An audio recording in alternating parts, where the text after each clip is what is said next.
Welcome back to our channel DMT logics. ఈ క్లాస్లో మనం టూరిజం అండ్ హాస్పిటాలిటీ సర్వీసెస్ అనేటువంటి ఈ పేపర్లో యూనిట్ 1లో ఉన్నటువంటి మోస్ట్ ఇంపార్టెంట్ క్వశ్చన్స్ని డిస్కస్ చేద్దాం. ఓకేనా? సో ఫస్ట్ క్వశ్చన్ ఏంటి ఒకసారి చూడండి నాన్న. Right and essay on the nature and scope of tourism.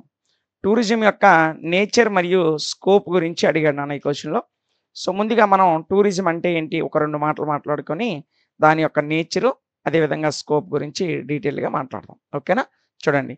There have been many changes in tourism from the Vedic period to the present day. వేదకాలం నుంచి ఇప్పటి వరకు ప్రెజెంట్ డే అంటే ఈ రోజుటి వరకు కూడా టూరిజం సెక్టార్లో అనేక రకాలైనటువంటి మినీ చేంజెస్ అనేవి రావడం జరిగాయి. So the word tour is derived from Latin word tornare. Tour అనేటువంటి పదము లాటిన్ పదమైనటువంటి టోర్నేర్ అనే పదం నుంచి వచ్చింది. అదేవిధంగా and the Greek torna. So tour అనే ఆంగ్ల పదము లాటిన్ భాషా పదమైనటువంటి టోర్నేర్ లేదా గ్రీక్ పదమైనటువంటి టోర్నా అనే పదాల నుండి వచ్చింది. అయితే దీని మీనింగ్ ఏంటంటే లేదా ఆర్ సర్కిల్ అని అర్థం. లేదా ఆర్ సర్కిల్ అని అర్థం. ఓకేనా? Tourism is one of the largest and fastest growing industries in our state. Tourism అనేది మన స్టేట్లో చాలా వేగంగా గ్రో అవుతున్నటువంటి ఒక ఇండస్ట్రీ. అదేవిధంగా మన స్టేట్లో ఒక లార్జెస్ట్ ఇండస్ట్రీ. ఓకేనా? అంటే లార్జెస్ట్ ఇండస్ట్రీలో టూరిజం ఒకటి, బాగా వేగవంతంగా అభివృద్ధి చెందుతున్నటువంటి ఇండస్ట్రీస్లో టూరిజం ఒకటి. ఓకేనా?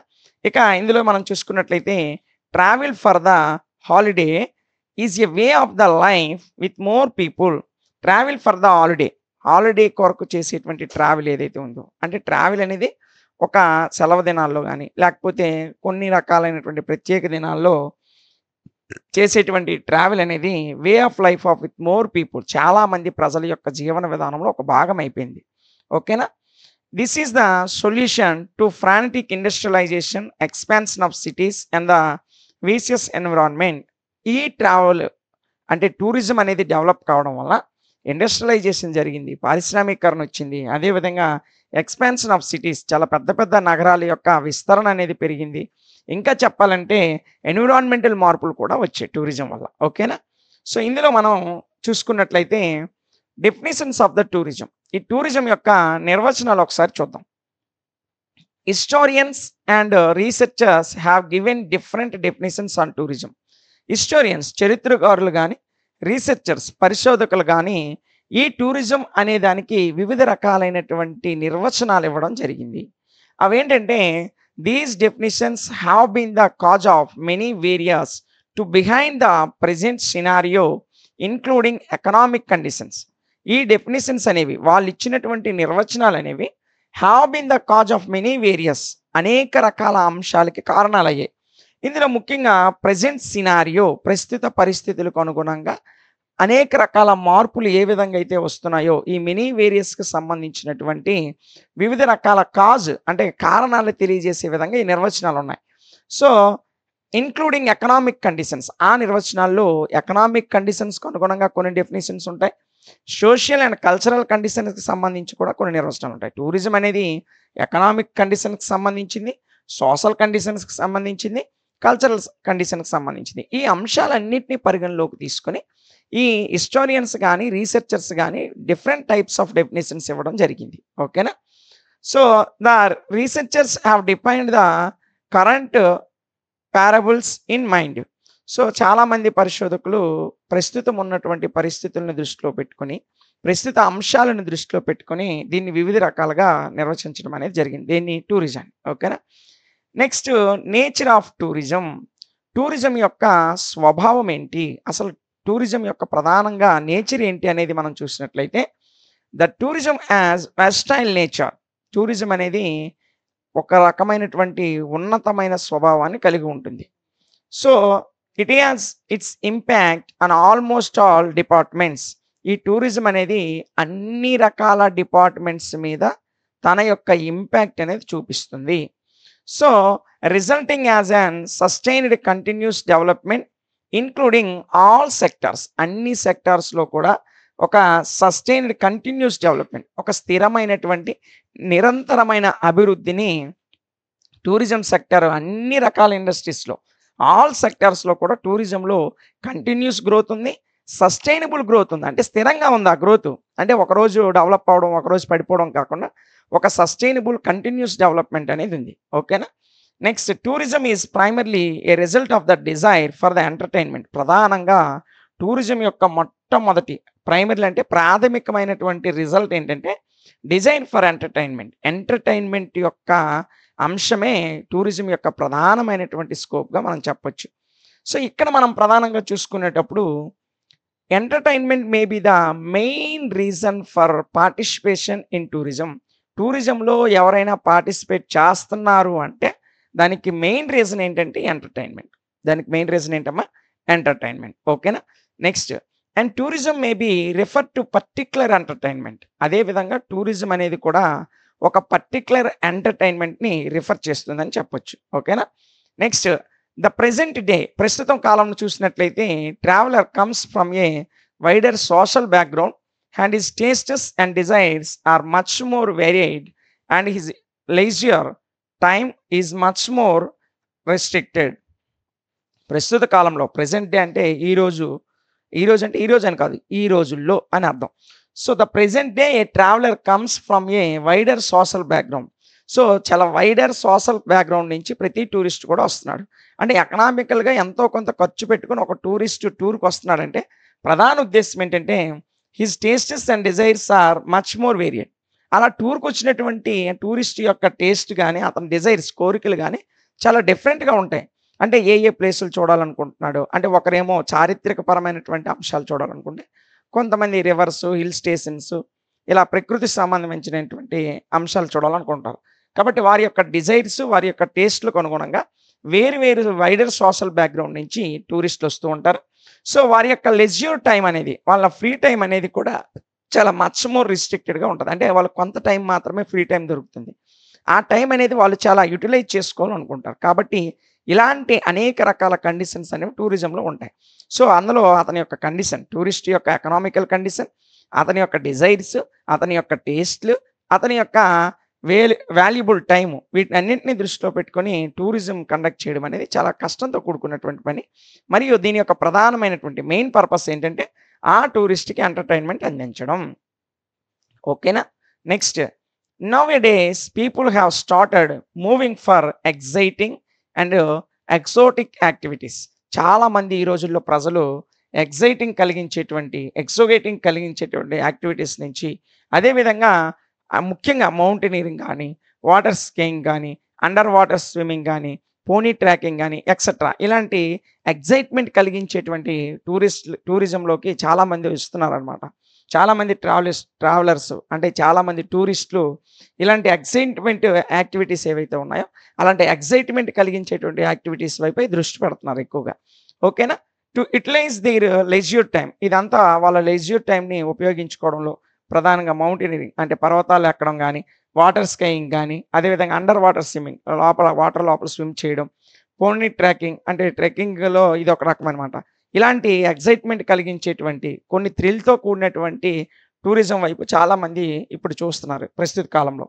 For example in our state ఒకవేళ ఉదాహరణగా మన రాష్ట్రాన్ని తీసుకున్నట్లయితే తలకోన ఇన్ చిత్తూరు డిస్ట్రిక్ట్. తలకోన జలపాతము చిత్తూరు జిల్లాలో ఉంది. ఇక్కడ వాటర్ స్విమ్మింగ్ టూరిజాన్ని డెవలప్ చేస్తున్నారు. ఓకేనా? అదేవిధంగా Coringa wild life sanctuary, Coringa పక్షి సంరక్షణ కేంద్రం ఉంది. అదేవిధంగా పాపికొండలు ఉన్నాయి గోదావరి జిల్లాలో. And wild life sanctuary in East Godavari district. ఇదిగోండి భారతదేశంలో. ప్రధానంగా మన ఆంధ్రప్రదేశ్ రాష్ట్రంలో తలకోన జలపాతం గానీ, పాపికొండలు బర్డ్ శాంక్చురీ గానీ, కోరంగి వైల్డ్ లైఫ్ శాంక్చురీ గానీ ఇవన్నీ కూడా ప్రకృతిలో చూడదగినటువంటి గొప్ప అందమైనటువంటి ప్రదేశాలు. సో, ఇవన్నీ కూడా ఇలాంటి ఎక్సైట్‌మెంట్ ప్లేసులకి చాలామంది ప్రజలు టూర్‌కి రావడానికి ఇష్టపడుతూ ఉన్నారు ఈ రోజుల్లో. ఓకేనా? ఇక ఇందులో మనం చూసుకున్నట్లయితే influencing the nature of tourism. ఇవన్నీ కూడా టూరిజం యొక్క నేచర్‌ని ఇన్‌ఫ్లుయెన్స్ చేస్తున్నాయి. Nowadays the nature of tourism changes rapidly. ప్రస్తుత కాలంలో టూరిజం యొక్క నేచర్ అనేది రాపిడ్‌గా చేంజ్ అవుతూ ఉందమ్మా. టూరిజం యొక్క నేచర్ అనేది ఏమవుతుంది? చేంజ్ అవుతూ ఉంది. ఓకేనా? So, because of the different attitudes of tourist. ఎందుకు ఇలా చేంజ్ అవుతుందంటే టూరిస్టులకు ఉన్నటువంటి వేరు వేరు రకాల యాటిట్యూడ్స్ వల్ల టూరిజం అనేది ప్రస్తుత కాలంలో చేంజ్ అవుతుందని చెప్పొచ్చు. అండ్ ఇన్ పాస్ట్ డేస్ గతంలో చూసుకున్నట్లయితే the tourist are enjoyed nearly 1 month for the recreation. ఖచ్చితంగా వాళ్ళు ఏం చేసేవారంటే టూరిస్టులు గతంలో they are enjoyed nearly 1 month for the recreation. వాళ్ళ రీక్రియేషన్ కోసం దాదాపు ఒక నెల పాటు ఎంజాయ్ చేసేవారు. In modern times tourist cannot unable to give beyond the weekends. So గతంలో అయితే నెలేసి రోజుల పాటు టూరిజంలో ఎక్కువ ఎంజాయ్ చేసేవారు. ఇప్పుడు అంత టైం ఎవరికి లేదు. అంత ఓపిక కూడా ఎవరికి లేదు. కాబట్టి కేవలం వీకెండ్స్‌కి అంటే వీకెండ్స్‌లో ఒక 2 రోజులు, 3 రోజులు అంత తక్కువ టైం మాత్రమే వాళ్ళు టూర్‌లు ప్లాన్ చేసుకోగలుగుతున్నారు. ఓకేనా? This is the example of change in nature of tourism. ఇది టూరిజం యొక్క నేచర్ మారడానికి ఒక ఎగ్జాంపుల్‌గా చెప్పుకోవచ్చు. అంటే గతంలో నెల రోజులు, 2 నెలలు టూర్‌లు వేసేవాళ్ళు ఇప్పుడు ప్రస్తుత పరిస్థితులకు అనుగుణంగా ఇప్పుడున్నటువంటి పోటీ ప్రపంచంలో ఖాళీ లేని జీవితాల్లో కేవలం వీకెండ్స్‌లో మాత్రమే టూర్‌కి వెళ్ళేటువంటి పరిస్థితి వచ్చింది. ఈ విధంగా టూరిజం యొక్క నేచర్ అనేది ర్యాపిడ్‌గా టైమ్ టు టైమ్ చేంజ్ అవుతూ వస్తుంది. ఓకేనా? నెక్స్ట్ దీని యొక్క స్కోప్ ఏంటో ఒకసారి చూద్దామమ్మా. Scope of tourism. సో దీని గురించి మనం చూసుకున్నట్లయితే the tourist phenomenon almost attracted the whole world. So ఈ టూరిజంకి సంబంధించిన ఫినామినా అనేది మొత్తం ప్రపంచాన్ని అట్రాక్ట్ చేస్తుందని చెప్పొచ్చు.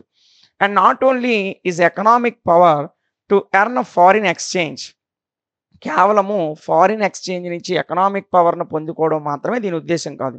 మరి ఇంకా ఏంటంటే but also the social responsibility they makes sound tourism. So sound టూరిజాన్ని తయారు చేయడం వల్ల, సౌండ్ టూరిజాన్ని ప్రమోట్ చేయడం వల్ల సోషల్ రెస్పాన్సిబిలిటీ కూడా ప్రజల మధ్య పెరుగుతుంది అనేటువంటిది టూరిజం యొక్క స్కోప్ అన్నమాట. ఇంకా చూసుకున్నట్లయితే ఇన్ రీసెంట్ ఇయర్స్ ఈ మధ్య కాలంలో tourism has grown rapidly. Tourism అనేది చాలా వేగంగా డెవలప్ అవుతూ, పెరుగుతూ, అభివృద్ధి చెందుతూ వస్తుంది. And making it tool for all round economic growth. ఇది మొత్తం ఆల్ రౌండ్ ఎకనామిక్ గ్రోత్‌లో ఒక పరికరం లాగా టూరిజం అనేది ఉపయోగపడుతుంది. ఓకేనా?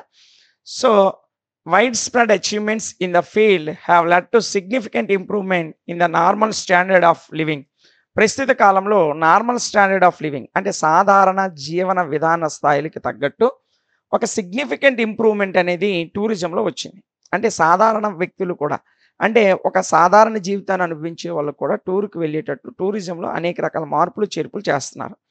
So being a service industry it creates employment opportunities for local people. ఈ టూరిజంని డెవలప్ చేయడంలో భాగంగా సర్వీస్ ఇండస్ట్రీస్ అనేవి ఏర్పడి అక్కడ ఉన్నటువంటి లోకల్ పీపుల్‌కి అంటే టూరిజం స్పాట్‌లో అంటే ఇప్పుడు ఉదాహరణకి మనం అమరావతి స్తూపం చూసాం. లేదంటే బొర్రా గుహలు, అరకు వ్యాలీ చూసాం. సో అక్కడ ఉన్నటువంటి లోకల్ పీపుల్స్‌కి ఉపాధి కల్పించే విధంగా ఆ టూరిజం ఇండస్ట్రీస్ అనేవి టూరిజాన్ని డెవలప్ చేస్తూనే అక్కడున్న లోకల్ ప్రజలు ఎవరైతే ఉన్నారో ఆ లోకల్ పీపుల్‌కి ఎంప్లాయ్‌మెంట్ కల్పించేటువంటి అవకాశాలు కూడా ఏర్పాటు చేస్తున్నారు. It does not directly support the well being of local people. అయితే ఇది లోకల్ పీపుల్‌కి డైరెక్ట్‌గా సపోర్ట్ చేసినట్టు కాకపోయినా it expect through the tourism and is a major source of income and employment for individuals in many areas of natural resources. So డైరెక్ట్‌గా ప్రజలకి ఉపాధి అవకాశాలు కల్పించకపోయినప్పటికీ వాళ్ళ యొక్క మేజర్ సోర్స్ ఆఫ్ ఇన్‌కమ్ ఎక్కువ ఇన్‌కమ్ ఈ టూరిజం వల్ల లోకల్ పీపుల్ పొందుకునేటట్లు వారికి ఇండివిడ్యువల్స్‌గా గాని మెనీ ఏరియాస్‌లో నేచురల్ రిసోర్సెస్‌కి సంబంధించిన ఎంప్లాయ్‌మెంట్ వాళ్ళకి కల్పిస్తున్నారు. అంటే ఉదాహరణ ఏంటంటే అరకు వ్యాలీకి ఎళ్లారనుకోండి మీరెప్పుడైనా. అక్కడ బొర్రా కేవ్స్ ఉన్నాయి. సో అక్కడ బొర్రా కేవ్స్ ఏర్పాటు చేయడం వల్ల టూరిస్టులకి ఎళ్ళి వాళ్ళకందరికీ ఆ చుట్టుపక్కల హోటల్స్ ఏర్పడతాయి. ఆ చుట్టుపక్కల కొన్ని రెస్టారెంట్స్ ఉన్నాయి. అదే విధంగా లోకల్ పీపుల్స్ కొంతమంది అక్కడ చికెన్ బొంగులో చికెన్ అంటారు. వెదురు బొంగుల్లో వండుతారు. అలాంటి చికెన్ స్టాల్స్ ఉన్నాయి. వివిధ రకాల అరకు కాఫీ స్టాల్స్ ఉన్నాయి. అరకు టీ స్టాల్స్ ఉన్నాయి. అదే విధంగా వివిధ రకాలైనటువంటి అరకు ఉత్పత్తులు అంటే అటవీ ఉత్పత్తులు అమ్మేటువంటి తేనె, జిగుర్లు ఇలాంటి అటవీ ఉత్పత్తులు అమ్ముకునేటువంటి స్టాల్స్ ఉంటాయి. అంటే డైరెక్ట్‌గా ప్రభుత్వం వారికి ఎంప్లాయ్‌మెంట్ కల్పించకపోయినా అక్కడ టూరిజాన్ని డెవలప్ చేయడం వల్ల ఆ లోకల్ పీపుల్స్ వాళ్ళ యొక్క వస్తువులు అమ్ముకోవడానికి, వాళ్ళ యొక్క ప్రొడక్ట్స్ అమ్ముకోవడానికి అవకాశం కలుగుతుంది. అంటే ఇండైరెక్ట్‌గా వాళ్ళకి ఒక ఎంప్లాయ్‌మెంట్ అనేది కలుగుతుంది. సో ఇది దీనికి సంబంధించినటువంటి పూర్తి వివరణ. What are the different types of tourist? Explain domestic and international tourists. టూరిస్టుల్లో ఉన్నటువంటి డిఫరెంట్ టైప్స్ ఏంటి? ఒక్కొక్క టూరిస్ట్ ఒక్కొక్క రకమైనటువంటి టూరిస్ట్. అందులో ఉన్నటువంటి డిఫరెంట్ టైప్స్ ఏంటి అని అడిగాడు. వాటితో పాటు ఏమడిగాడంటే డొమెస్టిక్ టూరిస్టులకి, ఇంటర్నేషనల్ టూరిస్టులకి మధ్య ఉన్నటువంటి తేడా. అసలు ఆ ఇద్దరి గురించి వివరించమని అడిగాడు. డిఫరెన్స్ అడగలేదు గానీ, డొమెస్టిక్ టూరిస్టులు అంటే ఎవరు? ఇంటర్నేషనల్ టూరిస్ట్ అంటే ఎవరు అని అడిగాడు. చాలా ఈజీగా ఉంటది. మీరు ఓన్‌గా రాసేయొచ్చు. కాకపోతే ఒక 5 నిమిషాలు మీ కాన్సంట్రేషన్ పెట్టి వినండి. వింటే మీకు అర్థమైపోద్ది. ఓన్‌గానే రాసేస్తారు ఈ క్వెషన్. ఓకేనా? మరి చూడండి ఆన్సర్ ఏంటో. The staying of a tourist, the mode of transport system, the travel, the purpose of the trip and the price paid by the tourist depending on types of tourist destinations can be identified. ఒక tourist అనేవాడిని identify చెయ్యాలంటే కొన్ని అంశాలు ప్రధానంగా main role play చేస్తాయి. అవేంటంటే staying of A tourist. ఒక tourist ఎక్కడ స్టే చేయాలనుకో హోటల్‌లోనా? లేదా బయట ఒక చిన్న టెంట్‌లోనా? ఎక్కడ స్టే చేయాలనుకుంటున్నాడు ఆ అంశం. ఇక రెండోదేంటంటే మోడ్ ఆఫ్ ట్రాన్స్‌పోర్ట్. ఏ ట్రాన్స్‌పోర్ట్ మోడ్‌లో అతను ప్రయాణిస్తున్నాడు. బస్సా? కారా? ఓన్ వెహికలా? ట్రైనా? ఏరోప్లేనా? ఇలాంటి వాటిని మోడ్ ఆఫ్ ట్రాన్స్‌పోర్ట్. అదేవిధంగా ట్రావెల్, అతని యొక్క ట్రావెల్ సిస్టమ్. అదేవిధంగా పర్పస్ ఆఫ్ ద ట్రిప్. ఏ పర్పస్ మీద ట్రిప్‌కొచ్చాడు. అదేవిధంగా price paid by the tourist depending on types. Tourist యొక్క ప్రైస్ పెయిడ్ అంటే అతని యొక్క ప్రైస్ పెయిడ్ ఎంతుంది. వీటన్నింటి మీద డిపెండ్ అయ్యి టూరిస్ట్‌ల యొక్క టైప్స్ అనేది మనం ఐడెంటిఫై చేస్తాం. ఓకేనా? So broadly speaking there are 2 major types of tourism, namely domestic tourist and international tourist. చాలా బ్రాడ్‌గా చెప్పాలంటే టూరిజంలో 2 రకాల టూరిజాలున్నాయి. ఒకటేమో డొమెస్టిక్ టూరిస్ట్, ఇంకొకటేమో ఇంటర్నేషనల్ టూరిస్ట్. డొమెస్టిక్ అంటే మన దేశంలోని వివిధ ప్రాంతాలను సందర్శించిన వాడు డొమెస్టిక్ టూరిస్ట్. మన దేశానికి ఇతర దేశాల నుంచి వచ్చిన టూరిస్టులని ఇంటర్నేషనల్ టూరిస్ట్ అంటాం. ఆ సింపుల్ పాయింట్ గుర్తుపెట్టుకోండి. ముందుగా మనం డొమెస్టిక్ టూరిస్ట్ లేదా డొమెస్టిక్ టూరిజం గురించి మాట్లాడదాం. డొమెస్టిక్ టూరిస్ట్ అన్నా, డొమెస్టిక్ టూరిజం అన్నా ఒకటే మ్యాటర్ ఉంటది. అందులో చేంజ్ అనేది ఏంటి ఉండదు. సో మీరు సైడ్ హెడ్డింగ్ డొమెస్టిక్ టూరిస్ట్ అని పెట్టుకున్నా ఓకే. డొమెస్టిక్ టూరిజం అని పెట్టుకున్నా ఓకే. అందులో తప్పేం లేదు. So this is related to travelling in the country. ఇది బా ఆ దేశంలోనే ట్రావెల్ చేయడాన్ని డొమెస్టిక్ టూరిజం అంటాం. అంటే ఇండియాకి చెందిన వాళ్ళు ఇండియాలోనే వివిధ ప్రాంతాలకు టూర్‌కెళ్తే దాన్ని డొమెస్టిక్ టూరిజం అంటాం. ఓకేనా? So this does not require a passport and visa or any other currency exchange. ఈ డొమెస్టిక్ టూరిజానికి ఏ విధమైన పాస్‌పోర్ట్‌లు గాని, ఏ విధమైనటువంటి వీసాలు గాని అవసరం లేదు. మరీ ముఖ్యంగా కరెన్సీ ఎక్స్‌చేంజ్ అవసరం లేదు. ఎందుకంటే దేశం మొత్తం ఒకటే కరెన్సీ ఉంది కాబట్టి, మన దేశంలో ఎక్కడికి ప్రయాణించినా అదే కరెన్సీ. కాబట్టి కరెన్సీ ఎక్స్‌చేంజ్ కూడా దీనికి అవసరం లేదు. ఓకేనా? నెక్స్ట్ మనం ఇందులో చూసుకున్నట్లయితే domestic of tourism has a greater likelihood in large seized nations like India. So మనకి భారతదేశంలో ఇలాంటి విస్తారమైన పెద్ద దేశాల్లో ముఖ్యంగా డొమెస్టిక్ టూరిజం అనేది ఒక గ్రేటర్ లైక్లీహుడ్‌ని కలిగి ఉంటుంది. ఇప్పుడు ఉదాహరణకి భారతదేశం చాలా విశాలవంతమైనటువంటి దేశం. ప్రపంచంలోనే విస్తీర్ణ పరంగా 7వ పెద్ద దేశం మనది. సో ఇంత పెద్ద సువిశాలమైనటువంటి ప్రాంతంలో అనేక రాష్ట్రాల్లో అనేక రకాల టూరిస్ట్ డెస్టినేషన్స్ ఉన్నాయి. కాబట్టి ఆయా ప్రాంతాలకి ఎళ్ళడానికి, ఆయా ప్రాంతాల్ని టూర్ చేయడానికి, విజిట్ చేయడానికి చాలా ఎక్కువ అవకాశాలనేవి ఉంటాయి దేశంలో.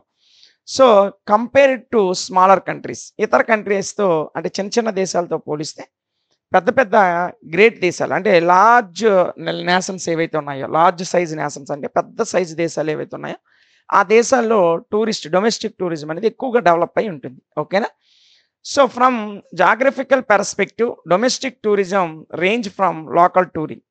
సో మనం ఇక్కడ చూసుకున్నట్టయితే జాగ్రఫికల్ పర్స్పెక్టివ్స్, అదేవిధంగా domestic tourism ranges from local touring. Local touring నుంచి డొమెస్టిక్ టూరిజం యొక్క రేంజ్, అదేవిధంగా regional tours to national level travel. So national level ట్రావెల్‌లో ఈ రీజనల్ టూర్స్ కూడా డొమెస్టిక్ టూరిజం కిందకే వస్తాయి. అంటే ప్రాంతాలకు అంటే పక్కపక్కన ఉన్నటువంటి ప్రాంతాలకి టూర్‌కెళ్ళడం.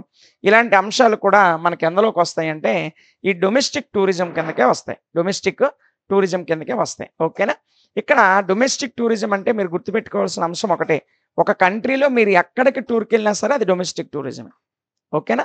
Next an example of domestic tourist. ఒక డొమెస్టిక్ టూరిస్ట్‌కి ఉదాహరణ మనం తీసుకున్నట్లయితే south Indian tourists are visiting the Red Fort. దక్షిణ భారతదేశానికి అంటే ఆంధ్రప్రదేశ్, తెలంగాణ, తమిళనాడు, కర్ణాటక, కేరళ రాష్ట్రాలకు చెందినటువంటి ఎవరైనా ఒక టూరిస్టు రెడ్ ఫోర్ట్‌ని విజిట్ చేశాడు అనుకుందాం. అతను ఏ టూరిస్ట్ అంటే డొమెస్టిక్ టూరిస్ట్. ఎందుకంటే ఇండియాలోనే ఉన్నాడు. రెడ్ ఫోర్ట్ కూడా ఇండియాలోనే ఉంది.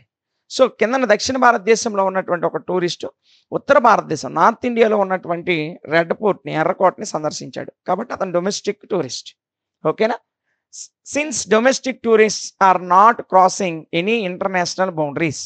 అయితే డొమెస్టిక్ టూరిస్ట్ అనేవారు ఇంటర్నేషనల్ బౌండరీస్ని అంటే అంతర్జాతీయ సరిహద్దుల్ని క్రాస్ చేయనంత వరకు వాళ్ళు డొమెస్టిక్ టూరిస్టులే.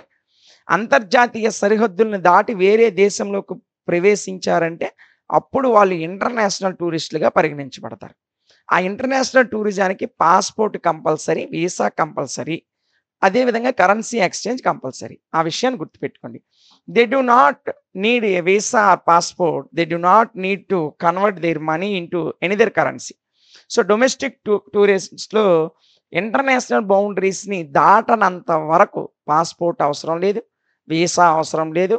కరెన్సీని చేంజ్ చేయాల్సిన అవసరం లేదు. ఓకేనా? డొమెస్టిక్ టూరిస్ట్‌లకి ఇవేవి అవసరం లేదు. పాస్పోర్ట్ అవసరం లేదు. వీసా అవసరం లేదు. కరెన్సీ ఎక్స్చేంజ్ అస్సలు లేదు. So domestic tourism would make to possible to learn the customs. ఈ డొమెస్టిక్ టూరిజం దేంట్లో ఉపయోగపడుతుందంటే, మనం కొన్ని విషయాలు నేర్చుకోవడానికి ఉపయోగపడుతుంది. ముఖ్యంగా ఒక్కొక్క ప్లేస్ యొక్క కస్టమ్స్. అంటే ఇప్పుడు ఉదాహరణకి నేను ఆంధ్రప్రదేశ్‌కి చెందినటువంటి వ్యక్తిని. నేను నార్త్ ఇండియాలో ఢిల్లీకెళ్ళాననుకోండి. సో ఢిల్లీలో కస్టమ్స్ ఏ విధంగా ఉన్నాయి? అక్కడ రిచువల్స్ ఏ విధంగా ఉన్నాయి? కల్చర్ ఎలాగుంది? ఇతర థింగ్స్ ఏ విధంగా ఉన్నాయి? అదేవిధంగా జాగ్రఫికల్ ఏరియాస్ ఏ విధంగా ఉన్నాయి? ఇలాంటి అనేక అంశాలు నేర్చుకోవడానికి డొమెస్టిక్ టూరిజం అనేది మనకు చాలా బాగా ఉపయోగపడుతుంది. ఓకేనా? ఇక మనం చూసుకున్నట్లయితే domestic tourist can be classified into 3 types. ఈ డొమెస్టిక్ టూరిస్టుల్ని 3 రకాలుగా క్లాసిఫై చేస్తాం. So these include excursion, regional and national level tourist. ఇందులో ఆ 3 రకాలు ఏంటంటే, ఒకటి ఎక్స్కర్షన్ టూరిస్టులు, రెండోది రీజనల్ టూరిస్టులు, మూడోదేమో నేషనల్ లెవెల్ టూరిస్టులు. సో అవేంటో ఒకసారి చూద్దాం. ఎక్స్కర్షన్ టూరిస్ట్స్ అమ్మ. ఎక్స్కర్షన్ టూరిస్టులు వీళ్ళేంటో ఒక 2 మాటలు. And temporary visitor staying less than 24 hours in the country visited including traveller and cruises. Traveller మరియు క్రూసియస్‌తో కలిపి అంటే అతను ప్రయాణం చేసిన టైము, అతను స్టే చేసిన టైము వీటన్నింటిని కలుపుకొని ఒక ప్లేస్‌లో అతను 24 అవర్స్ మాత్రమే విజిట్ చేస్తే అలాంటి విజిటర్స్‌ని ఎక్స్కర్షన్ టూరిస్టులు అంటారు. ఓకేనా? It will be fully available to ordinary, middle and upper class families. ఇది అన్ని రకాల ఫ్యామిలీస్‌కి కూడా అవైలబుల్‌గా ఉంటది. వాళ్ళ ఆర్డినరీ ఫ్యామిలీస్ అయినా, మిడిల్ క్లాస్ ఫ్యామిలీ అయినా, అప్పర్ క్లాస్ ఫ్యామిలీ అయినా, ఏ క్లాస్‌కైనా సరే ఎక్స్కర్షన్ టూరిజం అనేది, ఈ ఎక్స్కర్షన్ టూరిస్టులు అనేవాళ్ళు అందరూ ఉండొచ్చు. అంటే అందరికీ అవైలబుల్‌గా ఉంటది. అందరికి అందుబాటులోనే ఉంటది ఈ టూరిజం. ఓకేనా? ఫర్ అవర్ స్టేట్ మన స్టేట్‌కి సంబంధించి. Instance to visiting the famous places in the respective districts of state. మన దేశంలో ఉన్నటువంటి మన రాష్ట్రంలో ఉన్నటువంటి వివిధ జిల్లాలలో ఒక్కరోజు వెళ్ళి రావడానికి 24 అవర్స్‌లోనే అక్కడ విజిట్ చేయడానికి అవకాశం కల్పించినటువంటి టూరిజాన్ని ఇన్‌కర్షన్ టూరిజం అంటాం. ఆ టూరిస్ట్‌ని ఇన్‌కర్షన్ టూరిస్టులు అంటారు. ఓకేనా? సెకండ్ వన్ వచ్చేసి రీజనల్ టూరిస్ట్స్ అమ్మ. రీజనల్ ప్రాంతీయ టూరిస్టులు. వీళ్ళేంటంటే regional tourism or tourists are concentrated in an area. కేవలం ఒక ఏరియాని కాన్సంట్రేట్ చేసేటువంటి టూరిస్టుల్ని రీజనల్ టూరిస్టులు అంటారు. A region is the area that identifies other areas through its own culture and architecture. ఒక ప్రాంతానికి సంబంధించిన కల్చర్ గాని, ఆర్కిటెక్చర్ అంటే సాంస్కృతిక వైభవం గాని, అక్కడ ఉన్నటువంటి సంస్కృతి సాంప్రదాయాలు ఏ విధంగా ఉంటాయి, అదేవిధంగా ఆర్కిటెక్చర్ వాస్తు శిల్పకళా రీతులు ఏ విధంగా ఉంటాయి. అలాగా ఒక ప్రాంతానికి సంబంధించి టూర్‌కి వెళ్తే ఆ టూరిస్ట్‌ని రీజనల్ టూరిస్ట్ అంటారు. ఉదాహరణకి మన ఆంధ్రప్రదేశ్‌లో గుంటూరు జిల్లాలో అమరావతి స్తూపం ఉంది. సో ఈ అమరావతి స్తూపాన్ని మాత్రమే సందర్శించడానికెళ్ళి దాని యొక్క కల్చర్, అక్కడ ఉన్నటువంటి ఆర్కిటెక్చర్ విధానము వీటన్నిటిని సందర్శించి మరలా తిరిగి వచ్చేసారనుకోండి. అలాంటి టూరిస్టుల్ని రీజనల్ టూరిస్ట్ అంటారు. ఓకేనా? Next in the present days ఇప్పుడు ప్రస్తుత రోజుల్లో మనం చూసుకున్నట్లయితే the central and state governments focus on strengthening there regional tourism policies. ప్రస్తుతం ఆంధ్రప్రదేశ్ గవర్నమెంట్ గాని, సెంట్రల్‌లో ఉన్నటువంటి భారత ప్రభుత్వం గాని ఈ రీజనల్ టూరిజానికి సంబంధించినటువంటి పాలిసీస్‌ని అంటే విధానాలని డెవలప్ చేస్తూ వస్తుంది. ఓకేనా? నెక్స్ట్ మనం చూసుకున్నట్లయితే for instance the government of Andhra Pradesh give a slogan to sunrise Andhra Pradesh. So టూరిజంలో ఆంధ్రప్రదేశ్ రాష్ట్రాన్ని ఒక గొప్ప పేరిచ్చారు ఆంధ్రప్రదేశ్ రాష్ట్రానికి. మన రాష్ట్రాన్ని ఏమంటారంటే సన్‌రైజ్ స్టేట్ అంటారు. అంటే సూర్యుడు ఉదయిస్తున్నటువంటి రాష్ట్రం అంటారు. అంటే సూర్యుడు మన రాష్ట్రంలో ఉదయిస్తున్నాడని కాదు దాని అర్థం. టూరిజం అనేది ఆంధ్రప్రదేశ్‌లో అంత బాగా డెవలప్ అవుతుంది. అందుకే ఆంధ్రప్రదేశ్‌ని ఏమంటారంటే సన్‌రైజ్ ఆంధ్రప్రదేశ్ అంటారు. ఎందుకంటే for strengthen and regional tourism policy. Andhra Pradesh యొక్క స్ట్రెంగ్త్ మరియు రీజనల్ టూరిజం పాలిసీ ఆంధ్రప్రదేశ్ తీసుకొచ్చినటువంటి ఈ రీజనల్ పాలిసీ అంత బాగా సక్సెస్ అవుతూ, అంత బాగా ఇంప్లిమెంటేషన్ బాగుంది కాబట్టి ఆంధ్రప్రదేశ్‌ని సన్‌రైజ్ స్టేట్ అంటారు. ఓకేనా? చూడండి. నేషనల్ లెవెల్ టూరిస్ట్స్ అమ్మ. National level tourists is a visitors tourism which is inside of the country. So, వీళ్ళు దేశంలోనే వివిధ రకాల రాష్ట్రాలను సందర్శిస్తూ ఉంటారు. ఎవరు? నేషనల్ లెవెల్ టూరిస్ట్‌లు. A national tourist does not give any additional income to governments. So, ఈ నేషనల్ టూరిస్ట్ అనేవాళ్ళు ఇంకా ఇతర అదనంగా ఉన్నటువంటి ఇన్‌కమ్ అనేది వీళ్ళివ్వరు. వాళ్ళు ఏదైతే టూరిజానికి సంబంధించిన ప్యాకేజో లేకపోతే ఏదో తీసుకుంటారో దానికి సంబంధించినటువంటి ఇన్‌కమ్ మాత్రమే గవర్నమెంట్‌కొస్తది. కానీ అడిషనల్ ఇన్‌కమ్ అనేది గవర్నమెంట్‌కి రాదు. So, but gives recognition to tourist destinations in the country. ఆ దేశంలో వివిధ రకాల టూరిస్ట్ డెస్టినేషన్ విజిట్ చేయడానికి వాళ్ళకి కావాల్సిన రికగ్నిషన్ అనేది కంట్రీ అవ్వచ్చు, స్టేట్ అవ్వచ్చు ఏదైనా ఇస్తుంది. It is useful to provide employment opportunities. So, ఉపాధి అవకాశాలు, ఉద్యోగ అవకాశాలు కల్పించడానికి నేషనల్ లెవెల్ టూరిజం అనేది చాలా బాగా ఉపయోగపడుతుంది. ఫర్ లోకల్ పీపుల్ కేవలము లోకల్ పీపుల్‌కి మాత్రమే ఉపాధి అవకాశాలు కల్పించే విధంగా ఈ పాలిసీస్ ఉంటాయన్నమాట. In domestic tourism taken from 2000 to 2016. In 2016, 1.61 billion domestic tourists are registered, where in 2015, 1.43 billion domestic tourists visited internationally recognized tourist destinations in the country. భారతదేశంలో 2000 నుంచి 2016 వరకు డొమెస్టిక్ టూరిజం అనేది బాగా డెవలప్ అయింది. సో, 2016 ఒక్క సంవత్సరంలోనే 1.61 బిలియన్ల మంది డొమెస్టిక్ టూరిజంలో రిజిస్టర్ అయ్యారు. అదే సమయంలో 2015లో 1.43 బిలియన్ల ప్రజలు డొమెస్టిక్ టూరిస్టులు విజిటెడ్ ఇంటర్నేషనల్లీ. ఈ డొమెస్టిక్ టూరిస్టే ఇంటర్నేషనల్‌గా అనేక ప్రదేశాలని విజిట్ చేశారు. సో, ఆ నంబర్ గుర్తుపెట్టుకోండి. ఆ 2 నంబర్లు. ఓకేనా? So, international tourist or tourism. So, ఇక రెండోది ఇంటర్నేషనల్ టూరిజం. ఇక్కడ ఇది సైడ్ హెడ్డింగ్ నాన్న. ఇంటర్నేషనల్ టూరిజం అంటే ఏంటి? ఇంటర్నేషనల్ టూరిస్టులు అంటే ఏంటో ఒకసారి చూద్దాం. International tourism crosses the boundaries of many countries. So, దేశాల యొక్క సరిహద్దులు దాటి ఇతర దేశాలకు టూర్‌కెళ్తే దాన్ని ఇంటర్నేషనల్ టూరిజం అంటాం. ఆ టూరిస్ట్‌నే ఇంటర్నేషనల్ టూరిస్ట్ అంటాం. Uses different currencies. ఈ ఇంటర్నేషనల్ టూరిజంలో వివిధ రకాల కరెన్సీస్‌ని ఉపయోగిస్తాం. మనం అమెరికాకెళ్తే అమెరికా కరెన్సీని డాలర్స్‌ని తీసుకుంటాం. జపాన్‌కెళ్తే యెన్ తీసుకుంటాం. అలాగే వివిధ రకాల ఏ దేశానికెళ్తే ఆ దేశం యొక్క కరెన్సీని తీసుకుంటాం. అదేవిధంగా ఫేసెస్ డిఫరెంట్ లాంగ్వేజెస్. వేరు వేరు దేశాలకి టూర్‌కెళ్ళేటప్పుడు వేరు వేరు రకాల లాంగ్వేజెస్ తెలియాలి. ఆ దేశానికి సంబంధించిన లాంగ్వేజెస్ అనేవి తెలియాలి. అదేవిధంగా మీట్స్ డిఫరెంట్ పీపుల్. వేరు వేరు రకాల ప్రజలను కూడా కలుస్తూ ఉంటామనమాట ఈ ఇంటర్నేషనల్ టూరిజంలో. ఓకేనా?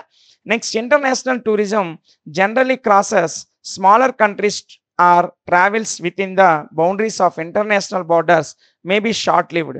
సో, ఇంటర్నేషనల్ టూరిజం అనేది దేశం యొక్క సరిహద్దులు దాటి పక్కనే ఉన్నటువంటి చిన్న దేశాలకి లేదా పెద్ద దేశాలకి ఏ దేశాలకు వెళ్ళినా సరే అక్కడ షార్ట్ లివ్డ్ తక్కువ కాలం మాత్రమే ఉండేటట్లు ప్లాన్ చేసుకుంటారనమాట. ఇప్పుడు అమెరికాకి వెళ్ళామనుకోండి, ఓ నెల రోజులు అక్కడ టూరిజానికి వెళ్తే మన ఆస్తులు అమ్మేసుకోవాలి.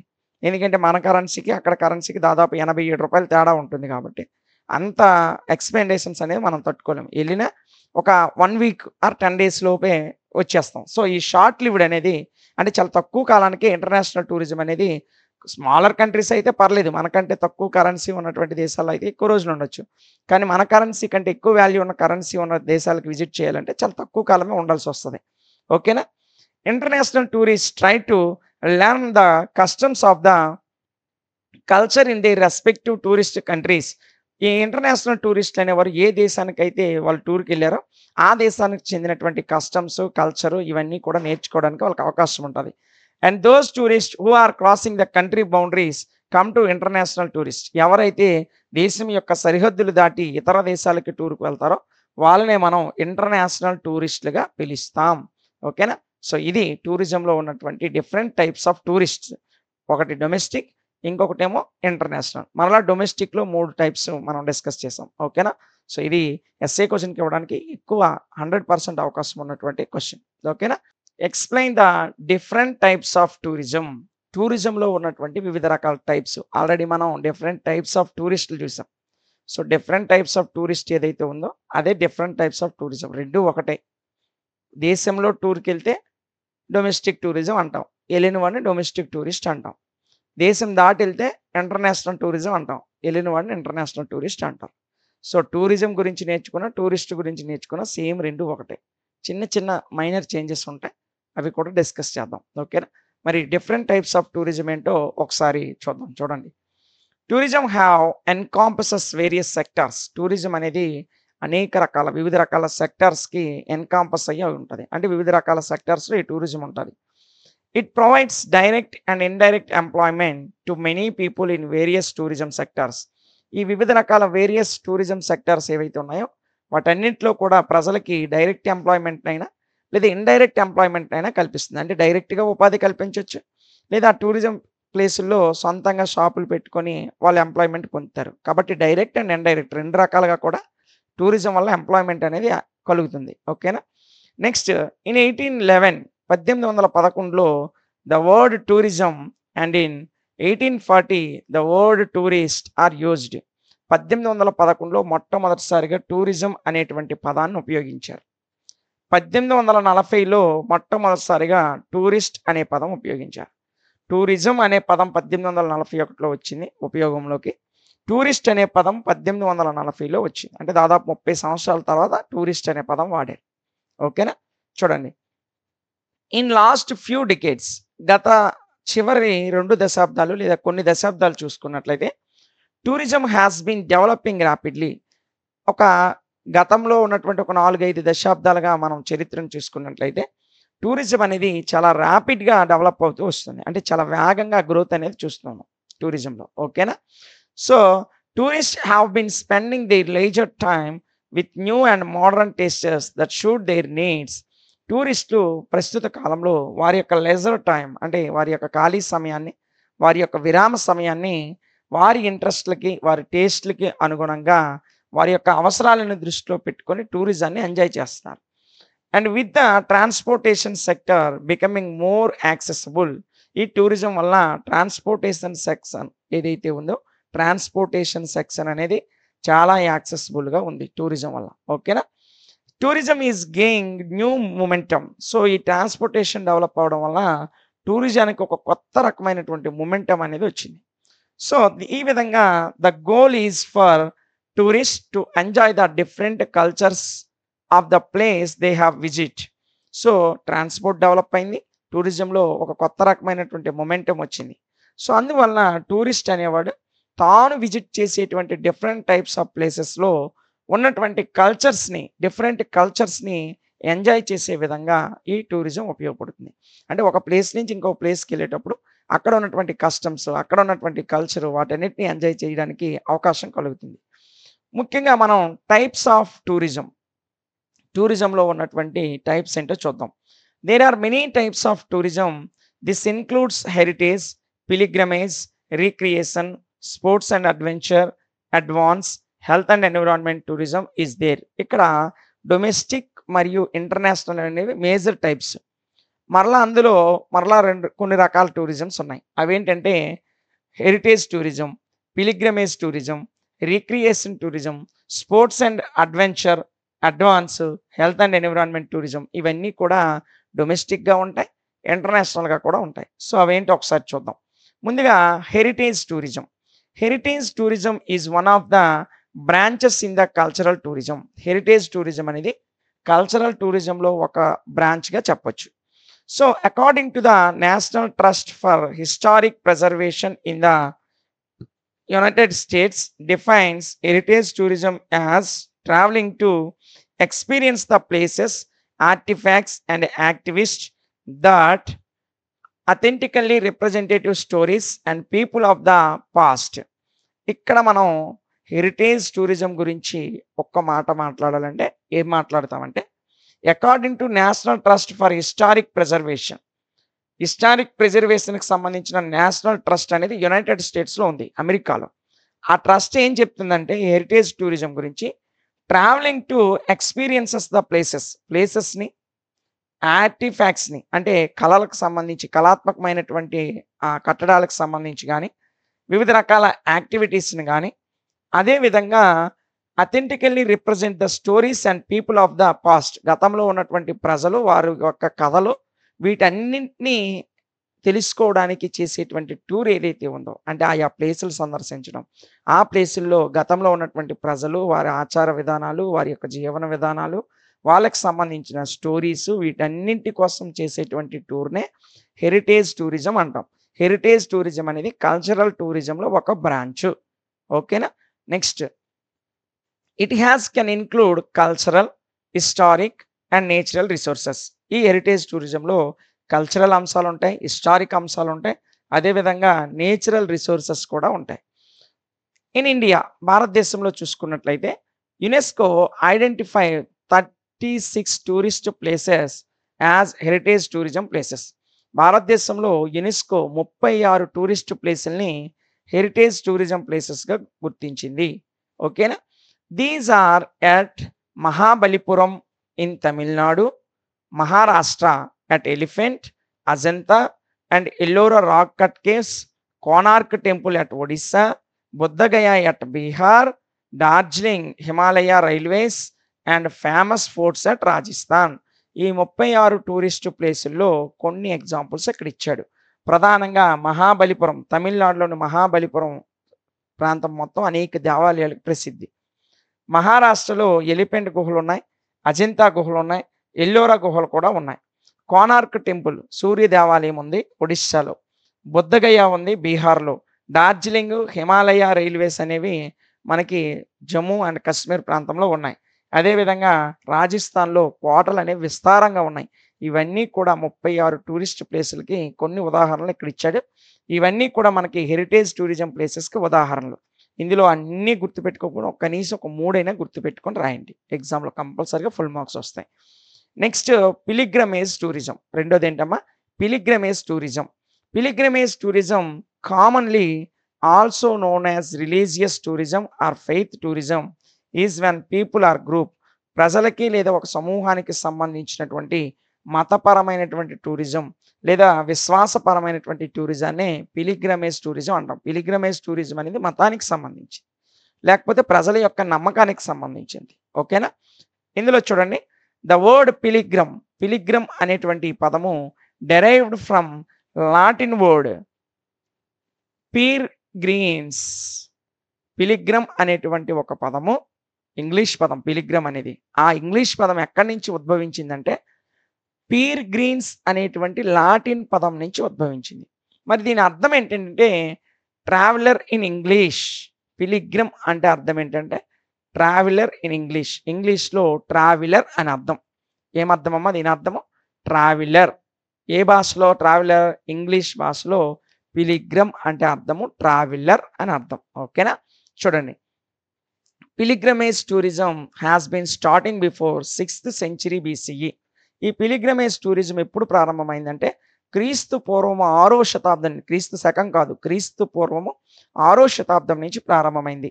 For example, Buddhist and Jains holy places like Sarnath, Shravan Belgola, Ayodhya, Varanasi, Tirupati are some from epic context or all Jumma Masjid for Muslims, Gunadala Mary Mata, Gunadala Mary Mata for Christians are those some of the examples of this tourism.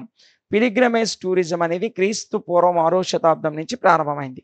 ఈ పిలిగ్రమేజ్ టూరిజానికి కొన్ని ఉదాహరణలు ఇక్కడ ఇచ్చాడు. బుద్ధులకి, జైన్లకి సంబంధించిన కొన్ని హోలీ ప్లేసెస్ ఉన్నాయి. లైక్ సారనాథ ఉంది, అదేవిధంగా శ్రావణ బెలగల. సారనాథ్ అనేది బుద్ధిస్ట్ యొక్క ఫేమస్ ప్లేసు. శ్రావణ బెలగల కర్ణాటకలో ఉంది, ఇది జైన్లకు సంబంధించినటువంటి దేవాలయం. అదేవిధంగా అయోధ్య, వారణాసి, తిరుపతి ఇవన్నీ కూడా హిందూ మతానికి చెందింది. జోమా మసీద్ అనేది ముస్లింలకు సంబంధించింది. గుణదల మేరీమాత విజయవాడలో ఉంది, ఇది క్రిస్టియన్స్కి సంబంధించింది. ఈ ప్లేసెస్ అన్నీ కూడా పిలిగ్రమేజ్ టూరిజానికి ఉదాహరణగా చెప్తాం. ఓకేనా?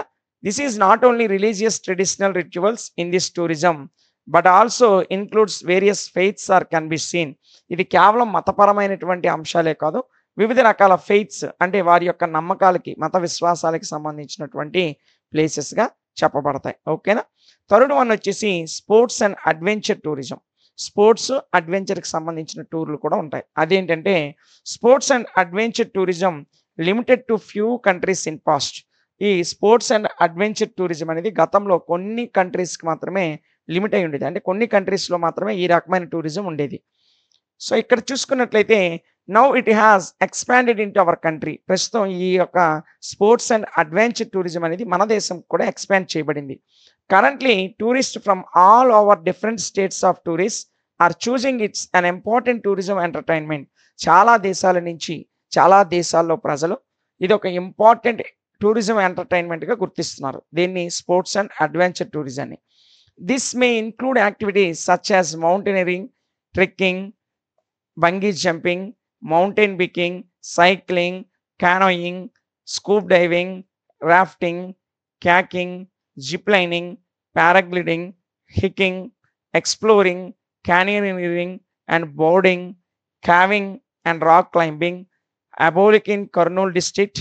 ఇక్కడ ఇవన్నీ కూడా దీనికి ఎక్సైట్మెంట్ కలిగించేటువంటి, అడ్వెంచర్ కలిగించేటువంటి ఈ టూరిజానికి సంబంధించిన కొన్ని రకాలు. మౌంటైనరింగ్ అంటే పర్వతాలు ఎక్కడం, ట్రెక్కింగ్ అంటే కొండలు గుట్టలు లాంటివి ఎక్కడం, అదేవిధంగా మౌంటైన్ బైకింగ్ అంటే బైకులతో కొండల మీదకి పెద్ద పెద్ద పర్వతాల మీదకి బైక్ డ్రైవింగ్ చేస్తుంటారు. ఈ టూరింగ్స్ అన్నీ కూడా, ఇవన్నీ కూడా మనము ఈ స్పోర్ట్స్ అండ్ అడ్వెంచర్కి సంబంధించినటువంటి టూరిజానికి ఉదాహరణకు చెప్పొచ్చు. సో ఇందులో చాలా రకాల ఎగ్జాంపుల్స్ ఇచ్చాడు. అందులో కనీసం ఒక 4-5 అయినా గుర్తుపెట్టుకోండి. ఓకేనా? అదేవిధంగా చూడండి, ఆహోబిలం ఇన్ కర్నూలు డిస్ట్రిక్ట్.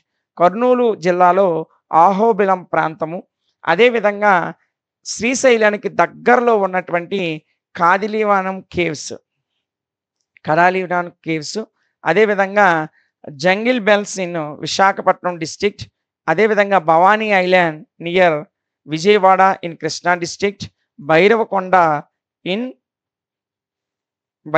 అనేది గుంటూరు డిస్ట్రిక్ట్లో ఉందమ్మా. సో భైరవకొండ ప్రాంతం కానీ, భవానీ ఐలాండ్ విజయవాడకి దగ్గరలోనే ఒక 3 కిలోమీటర్స్ దూరంలో ఉంది ఒక భవానీ ఐలాండ్ అనేది. సో సముద్రం మధ్యలో, కృష్ణానది మధ్యలో ఉంటుంది. సో ఇది ఒక అడ్వెంచర్కి సంబంధించింది. జంగిల్ బెల్స్ ఉంది, అదేవిధంగా శ్రీశైలం దగ్గరగా కాండిలివనం ఉంది, కర్నూలు జిల్లాలో ఆహోబిలం లక్ష్మీనరసింహస్వామి దేవాలయం ఉంది. ఇవి కొన్ని అడ్వెంచర్ స్పోర్ట్స్కి సంబంధించినటువంటి టూరిస్ట్ ప్లేస్లమ్మా. ఓకేనా? నెక్స్ట్ ఇందులో మనం చూసుకున్నట్లయితే హెల్త్ టూరిజం. చివరగా హెల్త్ టూరిజం. ఏంటి హెల్త్ టూరిజం అంటే, so people undertake travel for health reasons. కొంతమంది హెల్త్ రీజన్స్ దృష్ట్యా చేసేటువంటి టూరిజాన్ని హెల్త్ టూర్స్ అంటారు. With health care facilities concentrated in fewer places or due to uniqueness of some health centres. So ఎక్కడైతే కొన్ని రకాల హెల్త్ సెంటర్స్ ఉన్నాయో ఆ హెల్త్ సెంటర్స్ కానీ, health conscious people have to move out to these places. Health conscious ఉన్నటువంటి ప్రజలు ఈ health centres ఉన్నటువంటి, యూనిక్ హెల్త్ సెంటర్స్ ఉన్నటువంటి ప్లేసెస్కి టూర్కి వెళ్తుంటారు. టూర్కి వెళ్ళి వాళ్ళు హెల్త్ చెకప్స్ చేసుకోవడం, లేదంటే కొన్ని రకాల హెల్త్ టిప్స్ తెలుసుకోవడానికి, ఇలాంటి కొన్ని విషయాలను దృష్టిలో పెట్టుకొని టూర్ చేస్తారనమాట. It is growing tourism segment in these days. ప్రస్తుత రోజుల్లో బాగా డెవలప్ అవుతున్నటువంటి టూరిజాల్లో ఈ హెల్త్ టూరిజం ఒకటి. ఓకేనా? People travel to visit spas, health centers, mountain resorts and areas good for health. మంచి ఆరోగ్యం కొరకు స్పాస్కి వెళ్తున్నారు, మసాజ్ సెంటర్లకి, హెల్త్ సెంటర్స్కి వెళ్తున్నారు, అదేవిధంగా మౌంటైన్ రిసార్ట్స్కి వెళ్తున్నారు. ఇవి అంతా దేనికోసం అంటే మంచి హెల్త్ని మెయింటైన్ చేయడం కోసం. They travel avoid inclement climatic conditions and enjoy salubrious weather. ఒక పీజెంట్ వెదర్, ఒక మంచి వెదర్ని ఎంజాయ్ చేయడం కొరకు, అదేవిధంగా క్లైమాటిక్ కండిషన్స్ మంచి వాతావరణ పరిస్థితులకు అనుగుణంగా ఆయా ప్రదేశాలకి హెల్త్ పర్పస్ మీద టూర్కి వెళ్తుంటారు. Some people desires to satisfy sunlust and enjoy the nature. కొంతమంది సన్లస్ట్ని ఎంజాయ్ చేయడం కొరకు, సాటిస్ఫై అవ్వడం కొరకు, అదేవిధంగా నేచర్ని ఎంజాయ్ చేయడం కొరకు కొన్ని ప్రదేశాలకి వెళ్తూ ఉంటారు. ఇదంతా హెల్త్ పర్పస్ మీద జరుగుతుంది. కాబట్టి దీన్ని మనం హెల్త్ టూరిజంలో భాగంగా చెప్పుకుంటాం. ఓకేనా? ఇవి డిఫరెంట్ టైప్స్ ఆఫ్ టూరిజమ్స్ అమ్మ. చాలా ఈజీగా ఉంటుంది. ఈజీగా ఒక్కసారి మీరు వింటే ఓన్గా రాసేయగలుగుతారు. ఓకేనా? సో ఒకటికి 2 సార్లు వినండి, ఈజీగానే క్వశ్చన్కి ఆన్సర్ చేయగలుగుతారు. Give an account on antecedents of modern tourism. Modern టూరిజానికి సంబంధించి యాంటీసిడెంట్స్ గురించి వివరించమని అడిగాడు. అదేంటి ఒకసారి చూద్దాం. It will be interesting to know how tourism must have really started.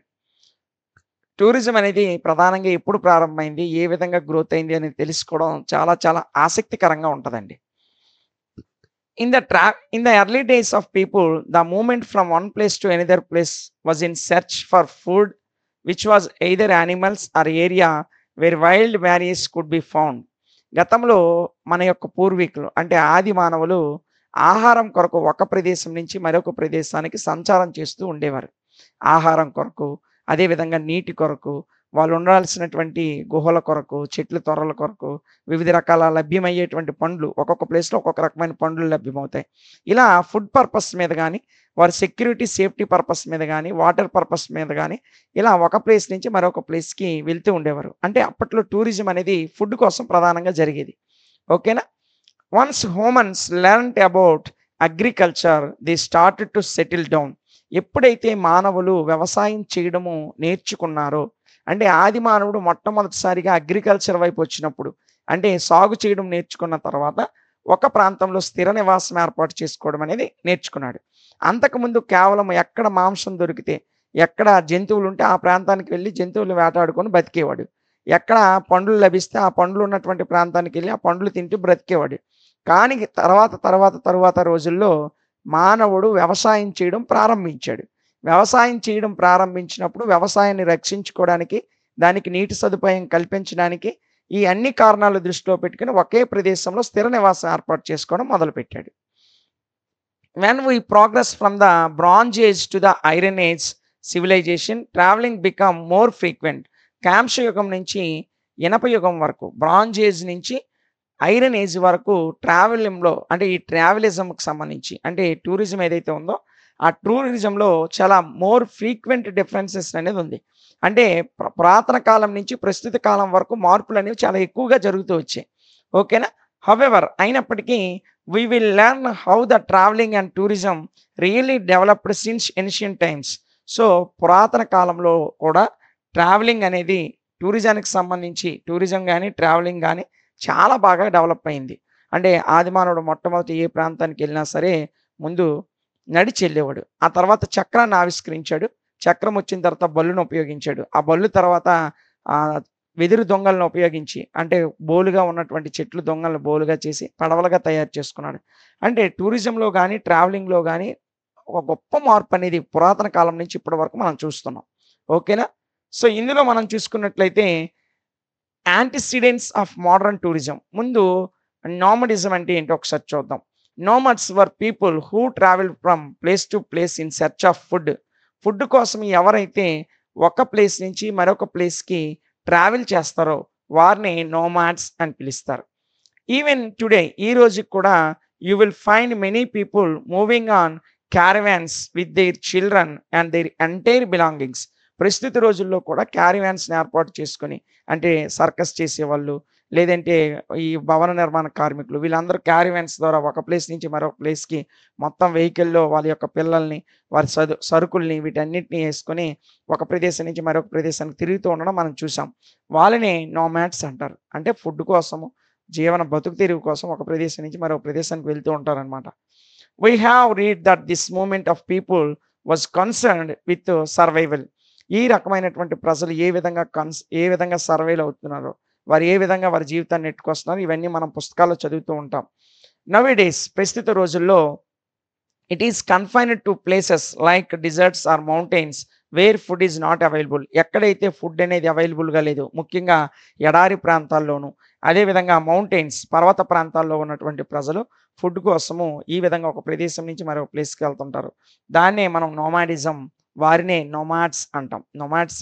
నోమాడిజం అనేటువంటి పేరుతో పిలుస్తాం.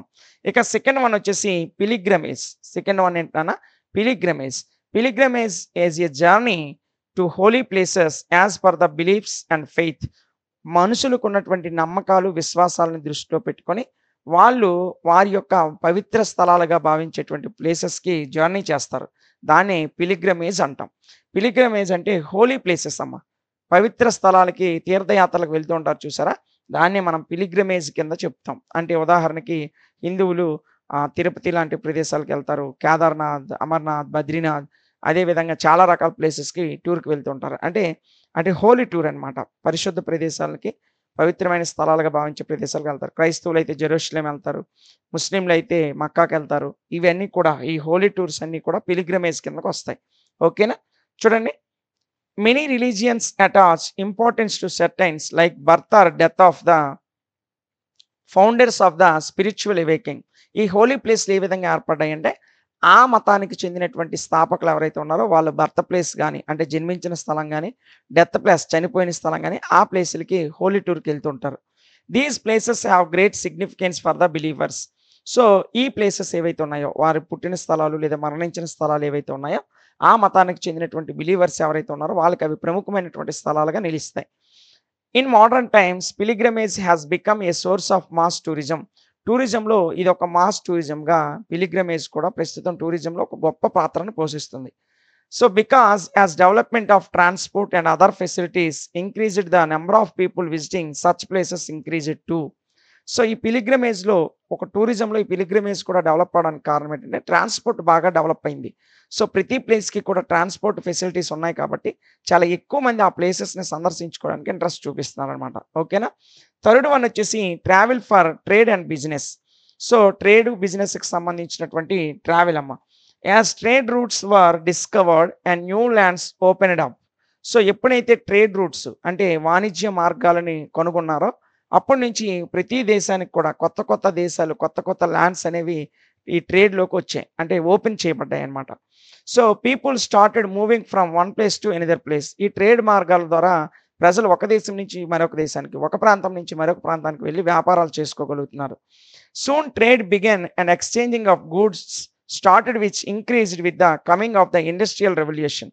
గూడ్స్ అనేవి, సరుకులనేవి ఒక ప్రదేశం నుంచి మరొక ప్రదేశానికి ఎప్పుడైతే ట్రాన్స్‌పోర్ట్ చేసేటువంటి అవకాశం వచ్చిందో, అప్పుడు దేశంలో ఇండస్ట్రియల్ రెవల్యూషన్, పారిశ్రామిక విప్లవం, పారిశ్రామిక పునర్జీవనం అనేది, అంటే ఇండస్ట్రీస్ డెవలప్ అవ్వడం అనేది జరిగింది.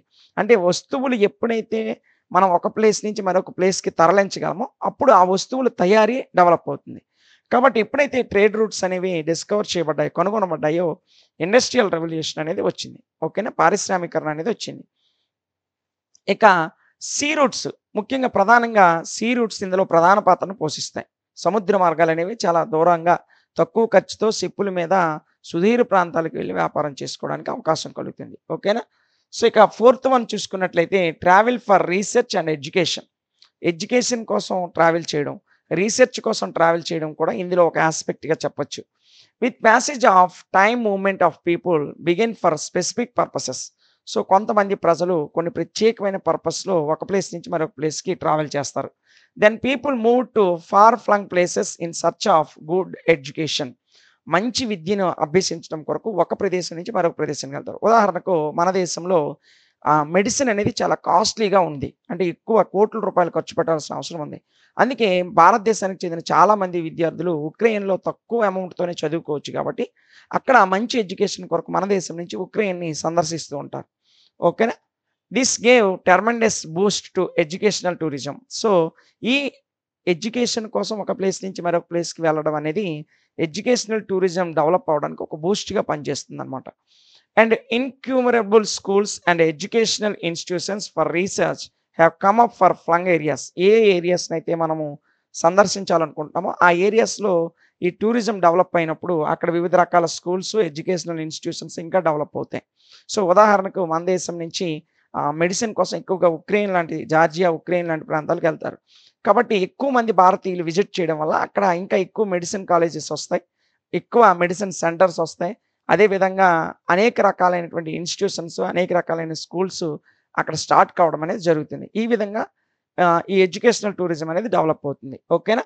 Next, in India today we are seeing the restarting of very ancient universities calls Nalanda university in Bihar. భారతదేశంలో ఈ రకమైన ఎడ్యుకేషన్‌కి సంబంధించిన టూరిజం ప్రాచీన కాలం నుంచే ఉంది. ఉదాహరణకు బీహార్‌లో నలంద యూనివర్సిటీ ఉంది.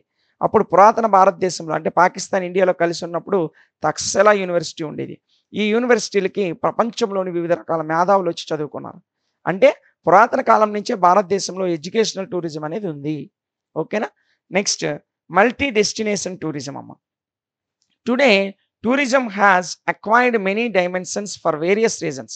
వేరు వేరు కారణాల వల్ల టూరిజంలో వివిధ రకాల డైమెన్షన్స్ అనేవి వచ్చాయి. So, it is an efficient and profitable means to develop economic activity in many countries. చాలా దేశాల్లో ఎకనామిక్ యాక్టివిటీస్ పెరగడం కొరకు, అదే విధంగా వాళ్ళ ప్రాపర్టీ పెరగడం కొరకు, అంటే ఒక దేశానికి ఎకనామికల్‌గా రెవెన్యూ అనేది ఎక్కువ వస్తుంది టూరిజం వల్ల. సో, అందుకే టూరిజం ఎక్కువ డెవలప్ అవుతుంది. All care is taken provide facilities needed by the tourist which is include transport, accommodation, local travel of tourist, food and beverage and entertainment, comforts. ఈ రకాలైనటువంటి అన్ని ప్రొసీజర్స్ కూడా, అన్ని రకాలు కూడా టూరిస్ట్ యొక్క అవసరాలకు అనుగుణంగా ఈ టూరిజం ఇండస్ట్రీస్ గానీ, లేదంటే పబ్లిక్ ఏజెంట్స్ గానీ, లేదా వివిధ రకాల ట్రాన్స్‌పోర్ట్ ఏజెంట్లు గానీ, వీళ్ళందరూ కూడా టూరిస్ట్‌కి కావాల్సినటువంటి అన్ని సదుపాయాలు, సౌకర్యాలు, ముఖ్యంగా ట్రాన్స్‌పోర్ట్ గానీ, ఫుడ్ గానీ, అకామిడేషన్ గానీ, ఇవన్నీ కూడా కల్పిస్తారనమాట. Multi destination tourism includes travelling and visiting series of places for tourism purpose. ఈ మల్టీ డెస్టినేషన్ టూరిజం అనేది including travelling and visiting a series. అంటే ప్లేసుల్ని విజిట్ చేయడము, అక్కడికి ట్రావెలింగ్ సదుపాయం కల్పించడం, ఈ 2 రకాల సౌకర్యాలను కూడా ఈ మల్టీ డెస్టినేషన్ టూరిజం అనేది కల్పిస్తుంది. ఓకేనా? సో, ఇవి ఇందులో ఉన్నటువంటి different types of tourism. Describe the meaning and factors affecting the growth of tourism. టూరిజాన్ని అంటే టూరిజం యొక్క గ్రోత్‌ని ఎఫెక్ట్ చేసేటువంటి ఫ్యాక్టర్స్ యొక్క మీనింగ్ ఏంటి? అంటే ఏం లేదమ్మా. టూరిజం గ్రోత్ అవ్వడంలో కారణాలు చూపించేటువంటి ఫ్యాక్టర్స్ ఏంటి? టూరిజం గ్రోత్‌కి సంబంధించిన మీనింగ్ ఏంటి అని అడిగాడు. సో, చాలా ఈజీగా ఉంటుంది. ఒక 10 నిమిషాలు మీకు కాన్సంట్రేషన్ పెడితే ఈజీగా రాసేస్తారు ఈ క్వెషన్‌కి ఆన్సర్. ఓకేనా? చూడండి అదేంటో.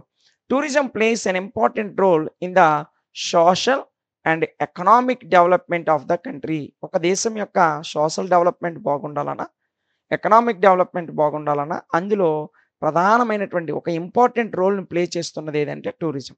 ఈ టూరిజం వల్ల ఏ దేశం యొక్క సోషల్ కండిషన్స్ అయినా, ఎకనామిక్ కండిషన్స్ అయినా బాగా డెవలప్ అవుతున్నాయని చెప్పొచ్చు. ఓకేనా? So, tourism is very dynamic in nature. నేచర్‌లో టూరిజం అనేది చాలా చాలా డైనమిక్‌గా ఉంటుంది. So, it changes in spatial and temporal contacts. Spatial కాంటాక్ట్స్‌ని, టెంపోరల్ కాంటాక్ట్స్‌ని ఇది చాలా రకాలుగా మారుస్తుంది టూరిజం అనేది. ఓకేనా? The growth of tourism in any area or region depends upon a number of regions. సో, ఏదైనా ఒక ప్రదేశం యొక్క, ఒక ఏరియా యొక్క టూరిజం యొక్క గ్రోత్ అనేది నంబర్ ఆఫ్ రీజన్స్ మీద డిపెండ్ అయ్యి ఉంటుంది. అనేక రకాల కారణాల మీద డిపెండ్ అయ్యి ఉంటుంది.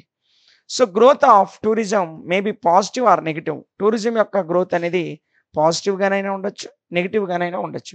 ఏ positive growth takes place when there edition in number of tourist. ఈ పాజిటివ్ గ్రోత్ అనేది నంబర్ ఆఫ్ టూరిస్ట్‌ని ఆకర్షించే విధంగా ఉంటుంది. The growth of tourism is any area or region depends on number of reasons. అనేక రకాల కారణాల మీద టూరిజం యొక్క గ్రోత్ అనేది ఆధారపడి ఉంటుంది. సో, ఇందులో మనం ముఖ్యంగా రీజన్స్ ఏంటి ఒకసారి చూసినట్లయితే, there are number of factors like socio economic, political, natural, epidemics etcetera which influence tourism. టూరిజాన్ని అనేక రకాల కారణాలు, అనేక రకాల ఫ్యాక్టర్స్ అనేవి ప్రభావితం చేస్తున్నాయి. అందులో ముఖ్యంగా సోషియో ఎకనామిక్ కండిషన్స్ గానీ, పొలిటికల్ కండిషన్స్ గానీ, నేచురల్ కండిషన్స్ గానీ, ఎపిడమిక్స్ కండిషన్స్ గానీ, ఇవన్నీ కూడా టూరిజం డెవలప్ కారణమైనటువంటి ఫ్యాక్టర్స్. ముందుగా మనము జాగ్రఫికల్ ఫ్యాక్టర్స్ ఏంటో ఒకసారి చూద్దాం. భౌగోళిక పరమైనటువంటి కారణాలేంటి, కారకాలేంటో ఒకసారి చూద్దాం. Geographical conditions effect the flow of tourist. Tourist యొక్క ఫ్లో మీద జాగ్రఫికల్ ఫ్యాక్టర్స్ అనేవి ప్రభావం చూపిస్తాయి. Generally tourist of hot plain area go to hill stations in summer for cooler and pleasant climate. చాలా వేడిగా ఉన్నటువంటి ప్రాంతాల్లో ఉన్నటువంటి టూరిస్టులు సమ్మర్‌లో ఇంకా వేడిగా ఉంటది కాబట్టి, చాలా చల్లగా ప్లీజెంట్ క్లైమేట్ ఉన్నటువంటి ప్లేసులకి సమ్మర్ టైంలో వీళ్ళు టూర్‌కెళ్తుంటారనమాట. అంటే వేసవి కాలంలో చాలా వెచ్చగా ఉండేటువంటి ప్రాంతాల్లో ఉన్న ప్రజలు చల్లగా ఉన్న ప్రాంతాలకి టూర్‌కి వెళ్తారు. అదే సమయంలో tourist of cold areas go to hot areas in winter season. చల్లని ప్రదేశాల్లో ఉన్నటువంటి సిమ్లా, డార్జిలింగ్ లాంటి చల్లటి ప్రదేశాల్లో ఉన్నటువంటి ప్రజలు వింటర్ కాలంలో అంటే చలికాలంలో ఇంకా అక్కడ చల్లగా ఉంటాయి. ఇక్కడ టెంపరేచర్ అనేది ఇంకా మైనస్‌లోకి పడిపోతుంది కాబట్టి, వాళ్ళు హాట్‌గా ఉన్నటువంటి ప్లేసులకి వింటర్‌లో వెళ్తారు. అంటే హాట్ ఏరియాస్‌లో నివసిస్తున్న వాళ్ళు సమ్మర్‌లో ఇంకా హాట్‌గా ఉంటది కాబట్టి కూల్ ఏరియాస్‌కెళ్తారు. కోల్డ్ ఏరియాస్‌లో నివసిస్తున్న వాళ్ళు వింటర్‌లో ఇంకా కూల్‌గా ఉంటది కాబట్టి హాట్ ఏరియాస్‌కి వెళ్తుంటారు. ఇవి జాగ్రఫికల్ ఫ్యాక్టర్స్ నాన్న. So, location, climate, landscape, geographical diversity of A region attracts the tourist in large numbers. చాలా పెద్ద సంఖ్యలో టూరిస్టులు ఒక ప్లేస్ నుంచి మరొక ప్లేస్‌కి ఈ జాగ్రఫికల్ ఫ్యాక్టర్స్ అనేవి ఏ విధంగా వాళ్ళకి టూర్‌కి ఎఫెక్ట్ చూపిస్తాయంటే, ముఖ్యంగా లొకేషన్. ఆ ప్లేస్‌లో ఉన్నటువంటి క్లైమేటు, ల్యాండ్‌స్కేపు, జాగ్రఫికల్ డైవర్సిటీ అంటే భౌగోళికపరమైనటువంటి వైవిధ్యాలు ఇవన్నీ కూడా వారు ఒక ప్రదేశం నుంచి మరొక ప్రదేశానికి టూర్‌కి వెళ్ళడానికి ప్రభావితం చూపిస్తాయి. ఓకేనా? Keeping in mind choice of tourist. టూరిస్ట్‌ల యొక్క చాయిస్‌ని దృష్టిలో పెట్టుకొని one can estimate the tourist arrival in various seasons. వేరు వేరు కాలాలలో ఏ కాలంలో ఎక్కడికి టూర్‌కి వెళ్ళాలనేది టూరిస్ట్ యొక్క చాయిస్‌ని దృష్టిలో పెట్టుకొని ఉంటుంది. అంటే చల్లని ప్రాంతాల్లో నివసించే వాళ్ళు వేసవి కాలంలో ఎక్కడికి వెళ్ళరు. వారి ప్రాంతంలోనే కొంచెం వెచ్చగా ఉంటుంది కాబట్టి ఉంటారు. కానీ వింటర్ సీజన్‌కొచ్చేసరికి పరిస్థితులు మారుతాయి. అప్పుడు హాట్ ఏరియాస్‌కి వెళ్తారు. అదే హాట్ ఏరియాస్‌లో నివసిస్తున్న వాళ్ళు వింటర్‌లో చల్లగానే పరిస్థితులు ఉంటాయి కాబట్టి ఎక్కడికి వెళ్ళరు. ఆ హాట్ ఏరియాస్‌లో ఉన్నవాళ్ళు సమ్మర్‌లో ఇంకా హాట్‌గా ఉంటది ఆ ప్లేస్ కాబట్టి అప్పుడు కూల్ ఏరియాస్‌కి వెళ్తుంటారు. అంటే వాళ్ళ మైండ్ ఆఫ్ చాయిస్. వాళ్ళ దృష్టిలో ఉన్నటువంటి వాళ్ళ మైండ్‌లో ఉన్నటువంటి చాయిసెస్‌కి అనుగుణంగా వేరియస్ సీజన్స్ వేరు వేరు కాలాల్లో వేరు వేరు ప్రాంతాలకి టూర్‌కి వెళ్తుంటారు. కల్చరల్ ఈవెంట్స్ నాన్న. రెండోదేంటి cultural events. Some social activities like festivals, fair, dances, meetings, local customs and ritual attracts to tourist in large numbers. Cultural events అనేవి చాలా ఎక్కువ మొత్తంలో ప్రజల్ని టూరిజం వైపుకి తీసుకొస్తున్నాయి. అందులో ముఖ్యంగా రకరకాల పండుగలు గానీ, ఫెయిర్స్ గానీ, వివిధ రాష్ట్రాల్లో ఉన్నటువంటి డాన్సెస్ మన దేశంలో అయితే మన రాష్ట్రంలో కూచిపూడి నాట్యం ఉంది. పక్కనే ఉన్న తమిళనాడులో భరతనాట్యం ఉంది. అక్కడ ఫేమస్ డాన్సెస్ గానీ, మీటింగ్స్ గానీ, లోకల్ కస్టమ్స్ అంటే అక్కడ ప్రాంతీయ ఆచారాలుంటాయి. ఇవన్నీ కూడా చాలా ఎక్కువ మొత్తంలో ప్రజల్ని టూరిజం వైపు అట్రాక్ట్ చేస్తున్నాయి. ఇన్ వెస్ట్ బెంగాల్ మనం పశ్చిమ బెంగాల్‌లో చూసుకున్నట్లయితే అక్కడ దుర్గా పూజ అనేది ఫేమస్. సో, చాలామంది దుర్గా పూజకి ఎక్కువ కొంతమంది భక్తులు ఎవరైతే ఉన్నారో వెస్ట్ బెంగాల్ టూర్‌కెళ్ళడానికి ఇది ప్రధాన కారణమవుతుంది. అలాగే Holi and Diwali in north India. ఉత్తర భారతదేశంలో హోలీ, దివాళీ బాగా చేస్తారు. అదే విధంగా ఈ కార్నివాల్ ఇన్ గోవాలో కార్నివాల్ పూజ ఒకటి ఉంది. అదే విధంగా దాండియా గుజరాత్‌లో ఉన్నటువంటి దాండియా అక్కడ దాండియా సంబరాలు జరుగుతాయి. సో, దాండియా నృత్యం కూడా ఉంది. ఇది. అదే విధంగా డెజర్ట్ ఫెస్టివల్ ఇన్ రాజస్థాన్. రాజస్థాన్‌లో డెజర్ట్ ఫెస్టివల్. అదే విధంగా హర్యానాలో సూర్జికుండ్ మేళా. అదే విధంగా ఓనం మనం ఎలాగైతే ఉగాది జరుపుకుంటామో కేరళలో ఓనం జరుపుకుంటారు. ఇలాంటి ఈ కల్చరల్ ఈవెంట్స్ అనేవి చాలా ఎక్కువ మొత్తంలో టూరిస్ట్‌ని అట్రాక్ట్ చేస్తాయన్నమాట. There are few important events which large number of tourist. చాలా పెద్ద మొత్తంలో టూరిస్ట్‌ని అట్రాక్ట్ చేసేటువంటి ఇంపార్టెంట్ ఈవెంట్స్‌కి కొన్ని ఉదాహరణలు ఇక్కడ ఇచ్చారు. దుర్గా పూజ వెస్ట్ బెంగాల్ గాని, ఓనం కేరళ గాని, డెజర్ట్ ఫెస్టివల్ రాజస్థాన్ గాని, అదే విధంగా గుజరాత్‌లో దాండియా గాని, ఈ ఈవెంట్స్ అన్నీ కూడా చాలా ఎక్కువ మొత్తంలో ప్రజల్ని అట్రాక్ట్ చేస్తాయి టూరిజం వైపు. ఇక థర్డ్ ఫ్యాక్టర్ ఏంటంటే safety and security. Third factor ఏంటమ్మా? Safety and security. Safety and security influence the tourist growth greatly. ఒక టూరిస్ట్ యొక్క సేఫ్టీ, సెక్యూరిటీ బాగుంటే టూరిజం అనేది చాలా వేగంగా, చాలా ఎక్కువగా గ్రోత్ అవుతుంది. డెవలప్ అవుతుంది. ఓకేనా? If rather is any mishap target mishap tragedy with any tourist that incidents decreases the inflow of the tourist. ఏదైనా ఒక టూరిస్ట్‌కి మిస్‌హ్యాప్ జరిగినా, ట్రాజడీ జరిగినా, ఒకవేళ ఏదైనా సరే ఒక ప్రమాదం జరిగినా, అది టూరిజం మీద, టూరిస్ట్‌ల యొక్క మైండ్ చేంజ్ మీద చాలా ఎక్కువగా ప్రభావం చూపిస్తుంది. అందువల్ల టూరిజం అనేది అక్కడ డిక్రీజ్ అవ్వడానికి అవకాశం ఉంది. ఓకేనా?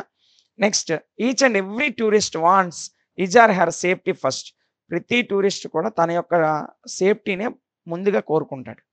So, in the Kashmir valley tourism has gone down significantly particularly after 1955 due to terrorist activities. Tourist as inflow turned towards other states like Himachal Pradesh, Uttarakhand etcetera. Jammu కాశ్మీర్‌లో ఒకప్పుడు టూరిజం చాలా బాగుండేది.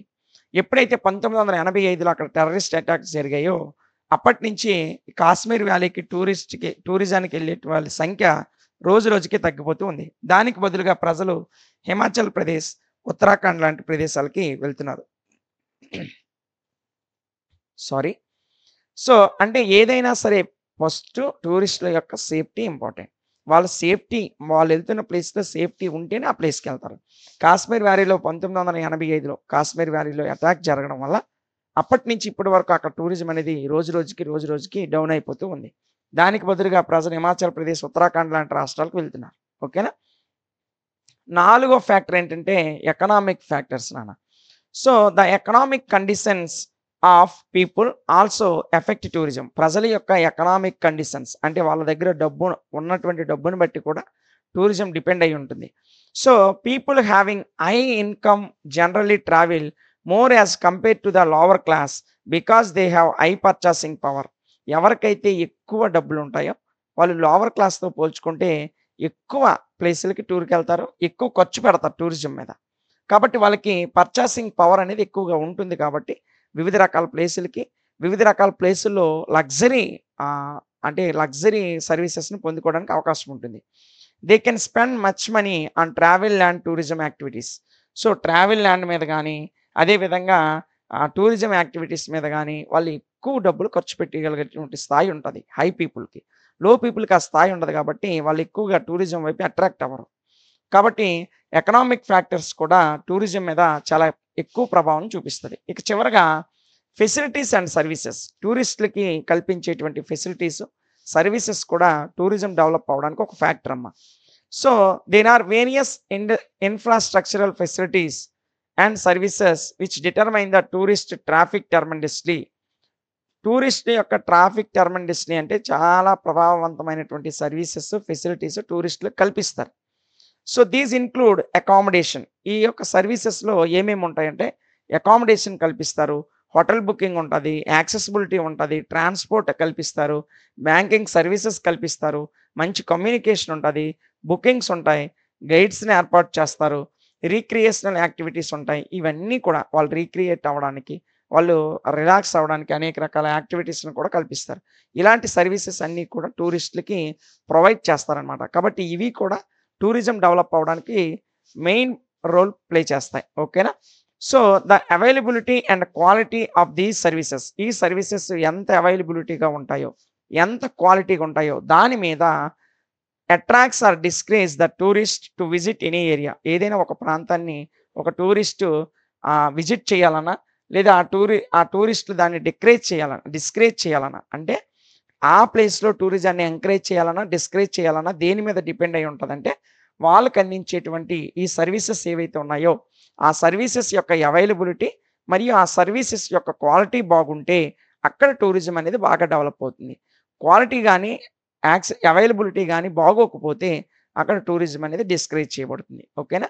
సో ఇవి టూరిజం గ్రోత్ అవ్వడానికి కావాల్సినటువంటి దాని మీద టూరిజం గ్రోత్ మీద ఉన్నటువంటి ఫ్యాక్టర్స్. అంటే ఒక స్టేట్‌లో గాని, ఒక సెంట్రల్‌లో గాని టూరిజం డెవలప్ అవ్వాలంటే, ఇప్పుడు మనం చెప్పుకున్నటువంటి ఈ 5 ఫ్యాక్టర్స్ ఏవైతే ఉన్నాయో, ఈ 5 ఫ్యాక్టర్స్ చాలా ఇంపార్టెంట్ రోల్‌ని ప్లే చేస్తాయి. ఓకేనా? సో ఒకటికి 2 సార్లు వినండి. చాలా ఈజీగానే వచ్చేస్తుంది.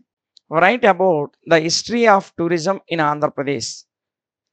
ఆంధ్రప్రదేశ్ చరిత్రలో టూరిజం గురించి రాయమని అడిగాడు.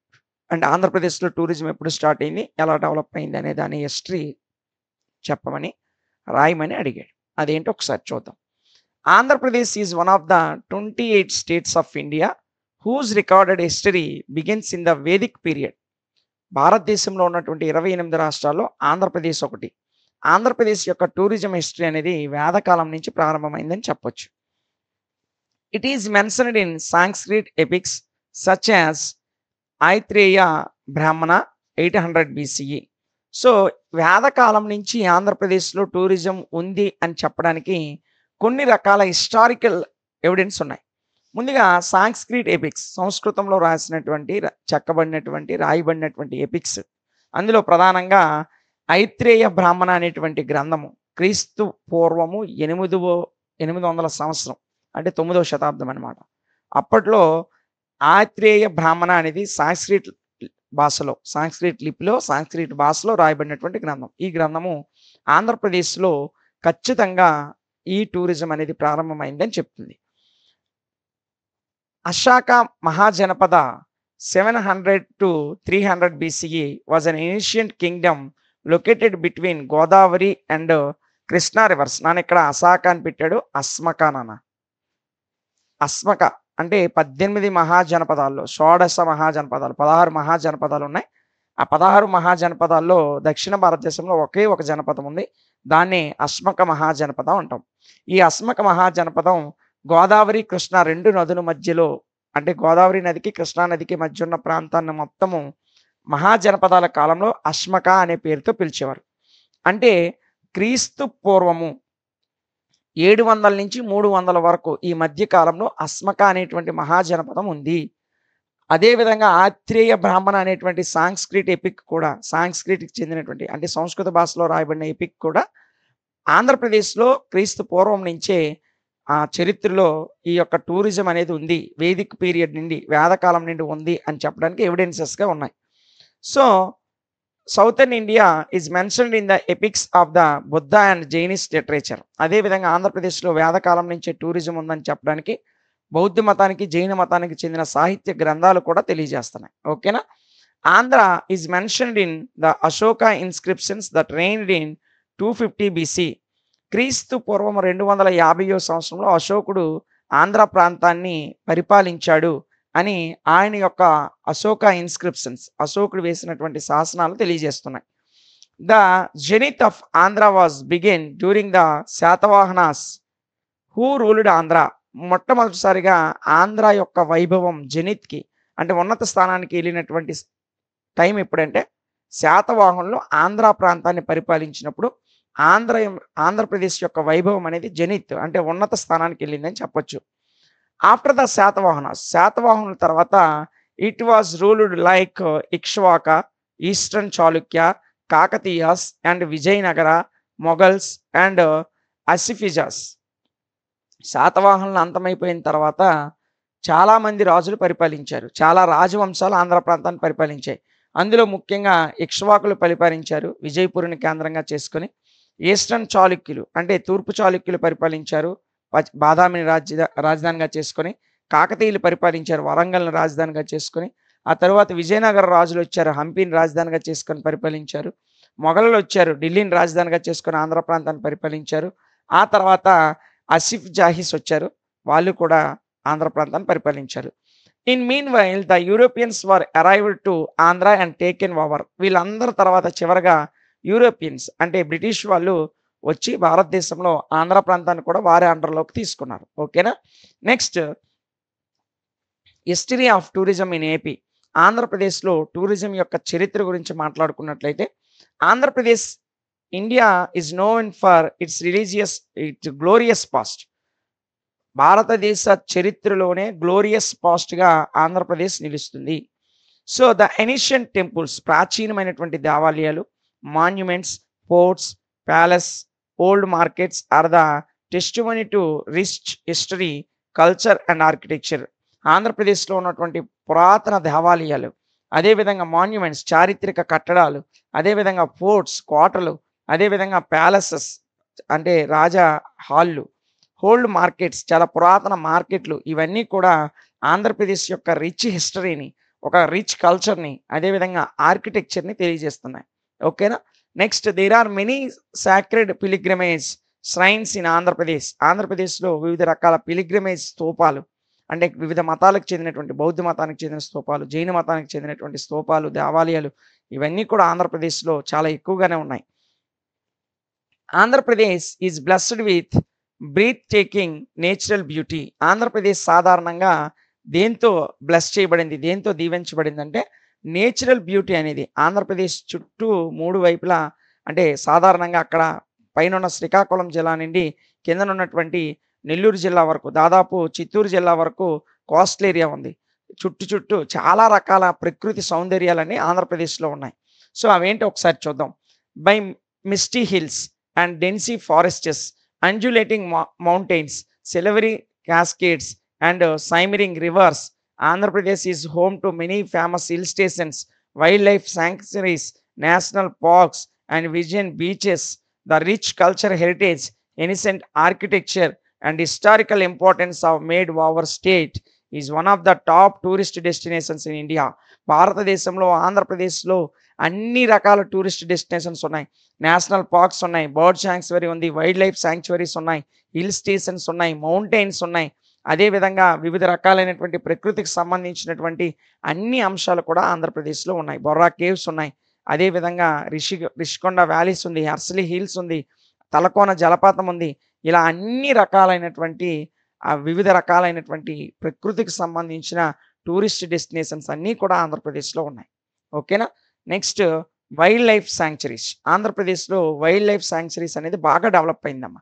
పక్షి సంరక్షణ కేంద్రాలు, అదేవిధంగా జీవ వైవిధ్య పరిరక్షణ కేంద్రాలు, వన్యప్రాణి సంరక్షణ కేంద్రాలు ఇవన్నీ కూడా ఆంధ్రప్రదేశ్‌లో ఉన్నాయి. సో, దీనికి సంబంధించి ఒకసారి చూసినట్లయితే it also includes in tourism history of our state.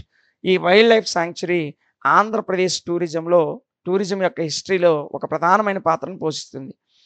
The varied topography and from high ranges of the eastern ghats to Nallamalas to the source of Bay of Bengal have given rise to a variety of flora and fauna. ఆంధ్రప్రదేశ్లో మనం జాగ్రత్తగా చూసుకున్నట్లయితే ఆంధ్రప్రదేశ్ టోపోగ్రఫీని మనం చూసినట్లయితే high ranges of eastern Ghats, ఎత్తైనటువంటి తూర్పు కనుమలు అనేవి ఆంధ్రప్రదేశ్లో శ్రీకాకుళం జిల్లా నుంచి నెల్లూరు జిల్లా వరకు ఉంది. ముఖ్యంగా ఆంధ్రప్రదేశ్లో నల్లమల ఫారెస్ట్లు చాలా అతిపెద్ద ఫారెస్ట్ ఉన్నాయి. అదేవిధంగా మనం ఇక్కడ చూసినట్లయితే తూర్పున బే ఆఫ్ బెంగాల్ ఉంది, అంటే బంగాళాఖాతం ఉంది. సో, ఇవన్నీ కూడా అత్యధిక వివిధ రకాల variety of flora and fauna. Flora అంటే వృక్ష జాతులు, ఫ్యూనా అంటే జంతు జాతులు. అనేక రకాల వృక్ష జాతులకి, జంతు జాతులకి ఆంధ్రప్రదేశ్ నిలయంగా నిలుస్తుంది. ఎందుకంటే నల్లమల ఫారెస్ట్ ఉంది, బే ఆఫ్ బెంగాల్కి దగ్గరలో ఉన్నటువంటి వివిధ రకాల ఈస్టర్న్ ఘాట్స్ ఉన్నాయి. ఇవన్నీ కూడా వివిధ రకాల వృక్ష జాతులకి, జంతు జాతులకి నిలయంగా ఉన్నది. ఓకేనా? The Eastern Ghat ranges there are moist and semi evergreen forest which give way to the dry thorn shrubs of Anantapur plateau. Anantapur ప్లాట్యూలో మనం చూసుకున్నట్లయితే వివిధ రకాలైనటువంటి ఎవర్గ్రీన్ ప్లేస్గా, సెమీ ఎవర్గ్రీన్ ప్లేస్గా ఆంధ్రప్రదేశ్ రాష్ట్రం అనేది నిలిచింది. And this variation in turn has given rise to varied fauna including tigers, panthers, wolves, etc. ఆంధ్రప్రదేశ్లో విస్తారమైనటువంటి అడవులు కూడా ఉండడం వల్ల వివిధ రకాల జంతు జాతులు ఉన్నాయి. ముఖ్యంగా ఆంధ్రప్రదేశ్లో వివిధ రకాల పులులు ఉన్నాయి, ప్యాంథర్స్ ఉన్నాయి, అదేవిధంగా వోల్స్, తోడేళ్ళు ఉన్నాయి. ఇలాంటి గొప్ప గొప్ప జంతు జాతులు ఉన్నాయి ఆంధ్రప్రదేశ్లో. నెక్స్ట్ వన్ చూసుకున్నట్లయితే ఫేమస్ బీచెస్. ఆంధ్రప్రదేశ్లో బీచ్లకు అసలు కొదువే లేదు. మీరు విశాఖపట్నం వెళ్ళినట్లయితే విశాఖపట్నంలోనే 7-8 బీచ్లు ఉన్నాయి. సో, బీచెస్ ఆంధ్రప్రదేశ్లో కొదువే లేదు. సో, దీని గురించి మనం చూసుకున్నట్లయితే our state with nearly 974 kilometers of coastline has breathtaking beauty of blue water caressing the golden sands and different points along the length of the coast starting from Bhimli near Visakhapatnam down to Maypad in Nellore district. ఆంధ్రప్రదేశ్లో 974 కిలోమీటర్ల విస్తారమైనటువంటి Coast line area ఉంది, సముద్ర తీర ప్రాంతం ఉంది. ప్రకృతి సౌందర్యంతో ఆంధ్రప్రదేశ్ అనేది bless చేయబడింది. ఆంధ్రప్రదేశ్లో వివిధ రకాల బీచెస్ ఉన్నాయి. ఈ బీచెస్ విస్తీర్ణ అనేది విశాఖపట్నంలో భీమిలి నుంచి నెల్లూరులో ఉన్నటువంటి మేపాడు వరకు విస్తారమైన బీచ్లు ఉన్నాయి. అనేక రకాల బీచెస్కి, అనేక రకాల ప్రకృతి సౌందర్యాలకి ఆంధ్రప్రదేశ్ పుట్టినిల్లు. అనేక రకాల బీచెస్ ఉన్నాయి. విశాఖపట్నంలో భీమిలి బీచ్ ఉంది, విశాఖపట్నంలో అదేవిధంగా మనకి ఆర్కే బీచ్ ఉంది. ఇలాగా చాలా రకాల బీచెస్ ఉన్నాయి. ఇక్కడ నెల్లూరులో మేపాడు ఉంది, అదేవిధంగా మనకి మచిలీపట్నం బీచ్ ఉంది. అనేక రకాల బీచెస్కి ఆంధ్రప్రదేశ్ అనేది పుట్టినిల్లుగా కనిపిస్తుంది. ఓకేనా? ఇక మనం చూసుకున్నట్లయితే for example Bheemunipatnam, Rushikonda RK beach అమ్మ, అండ్ రామకృష్ణ బీచ్, ఇది RK beach, Rushikonda beach, Bheemunipatnam, ఈ 3 విశాఖపట్నంలో ఉన్నాయి. అదేవిధంగా మంగినపూడి బీచ్ ఇన్ కృష్ణా జిల్లాలో మంగినపూడి బీచ్ ఉంది. అదేవిధంగా వాడరేవ్ బీచ్ ఇన్ ఒంగోలులో వాడరేవ్ ఉంది. అదేవిధంగా Mypa beach in Sri Potti Sriramulu Nellore district.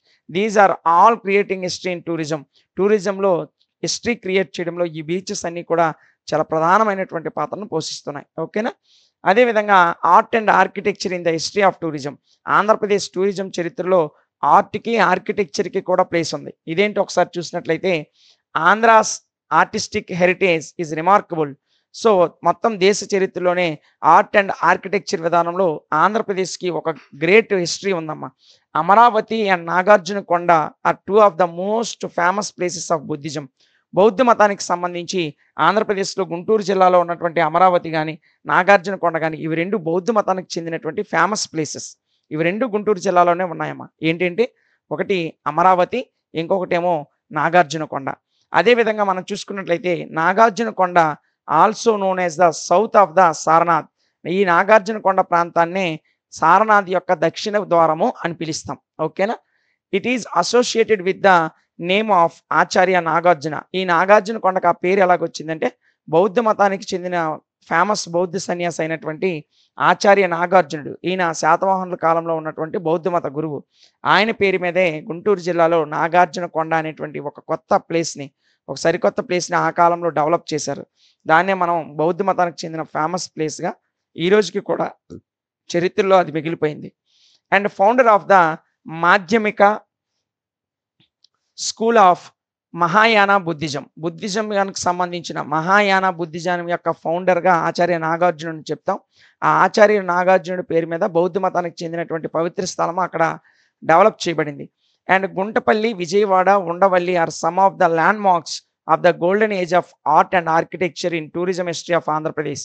Andhra Pradesh యొక్క టూరిజం చరిత్రలో ఆర్ట్ మరియు ఆర్కిటెక్చర్‌కి సంబంధించిన గోల్డెన్ ఏజ్‌గా కొన్ని ప్రాంతాలు ఆంధ్రప్రదేశ్‌లో ల్యాండ్ మార్క్‌ని క్రియేట్ చేశాయి. అవేంటంటే ఒకటి గుంటపల్లి, రెండోది విజయవాడ, మూడోది ఉండవల్లి. ఇవన్నీ కూడా ఆర్కిటెక్చర్ విభాగంలో ఆంధ్రప్రదేశ్ చరిత్రలో ఒక రిమార్కబుల్, ఒక ల్యాండ్ మార్కబుల్ ప్లేసెస్‌గా నిలిచాయి. సో, ఇది ఆంధ్రప్రదేశ్ టూరిజం యొక్క హిస్టరీ. సో, దీంతో మనము ఈ యూనిట్‌లో ఉన్నటువంటి ఆల్ ఇంపార్టెంట్ క్వెషన్స్‌ని కూడా డిస్కస్ చేసాం. సో, ఒకటికి 2 సార్లు ప్రతి క్వెషన్ వినండి. ఈజీగా చదవకుండా ఓన్‌గా రాసేయగలుగుతారు. ఓకేనా? Thank you.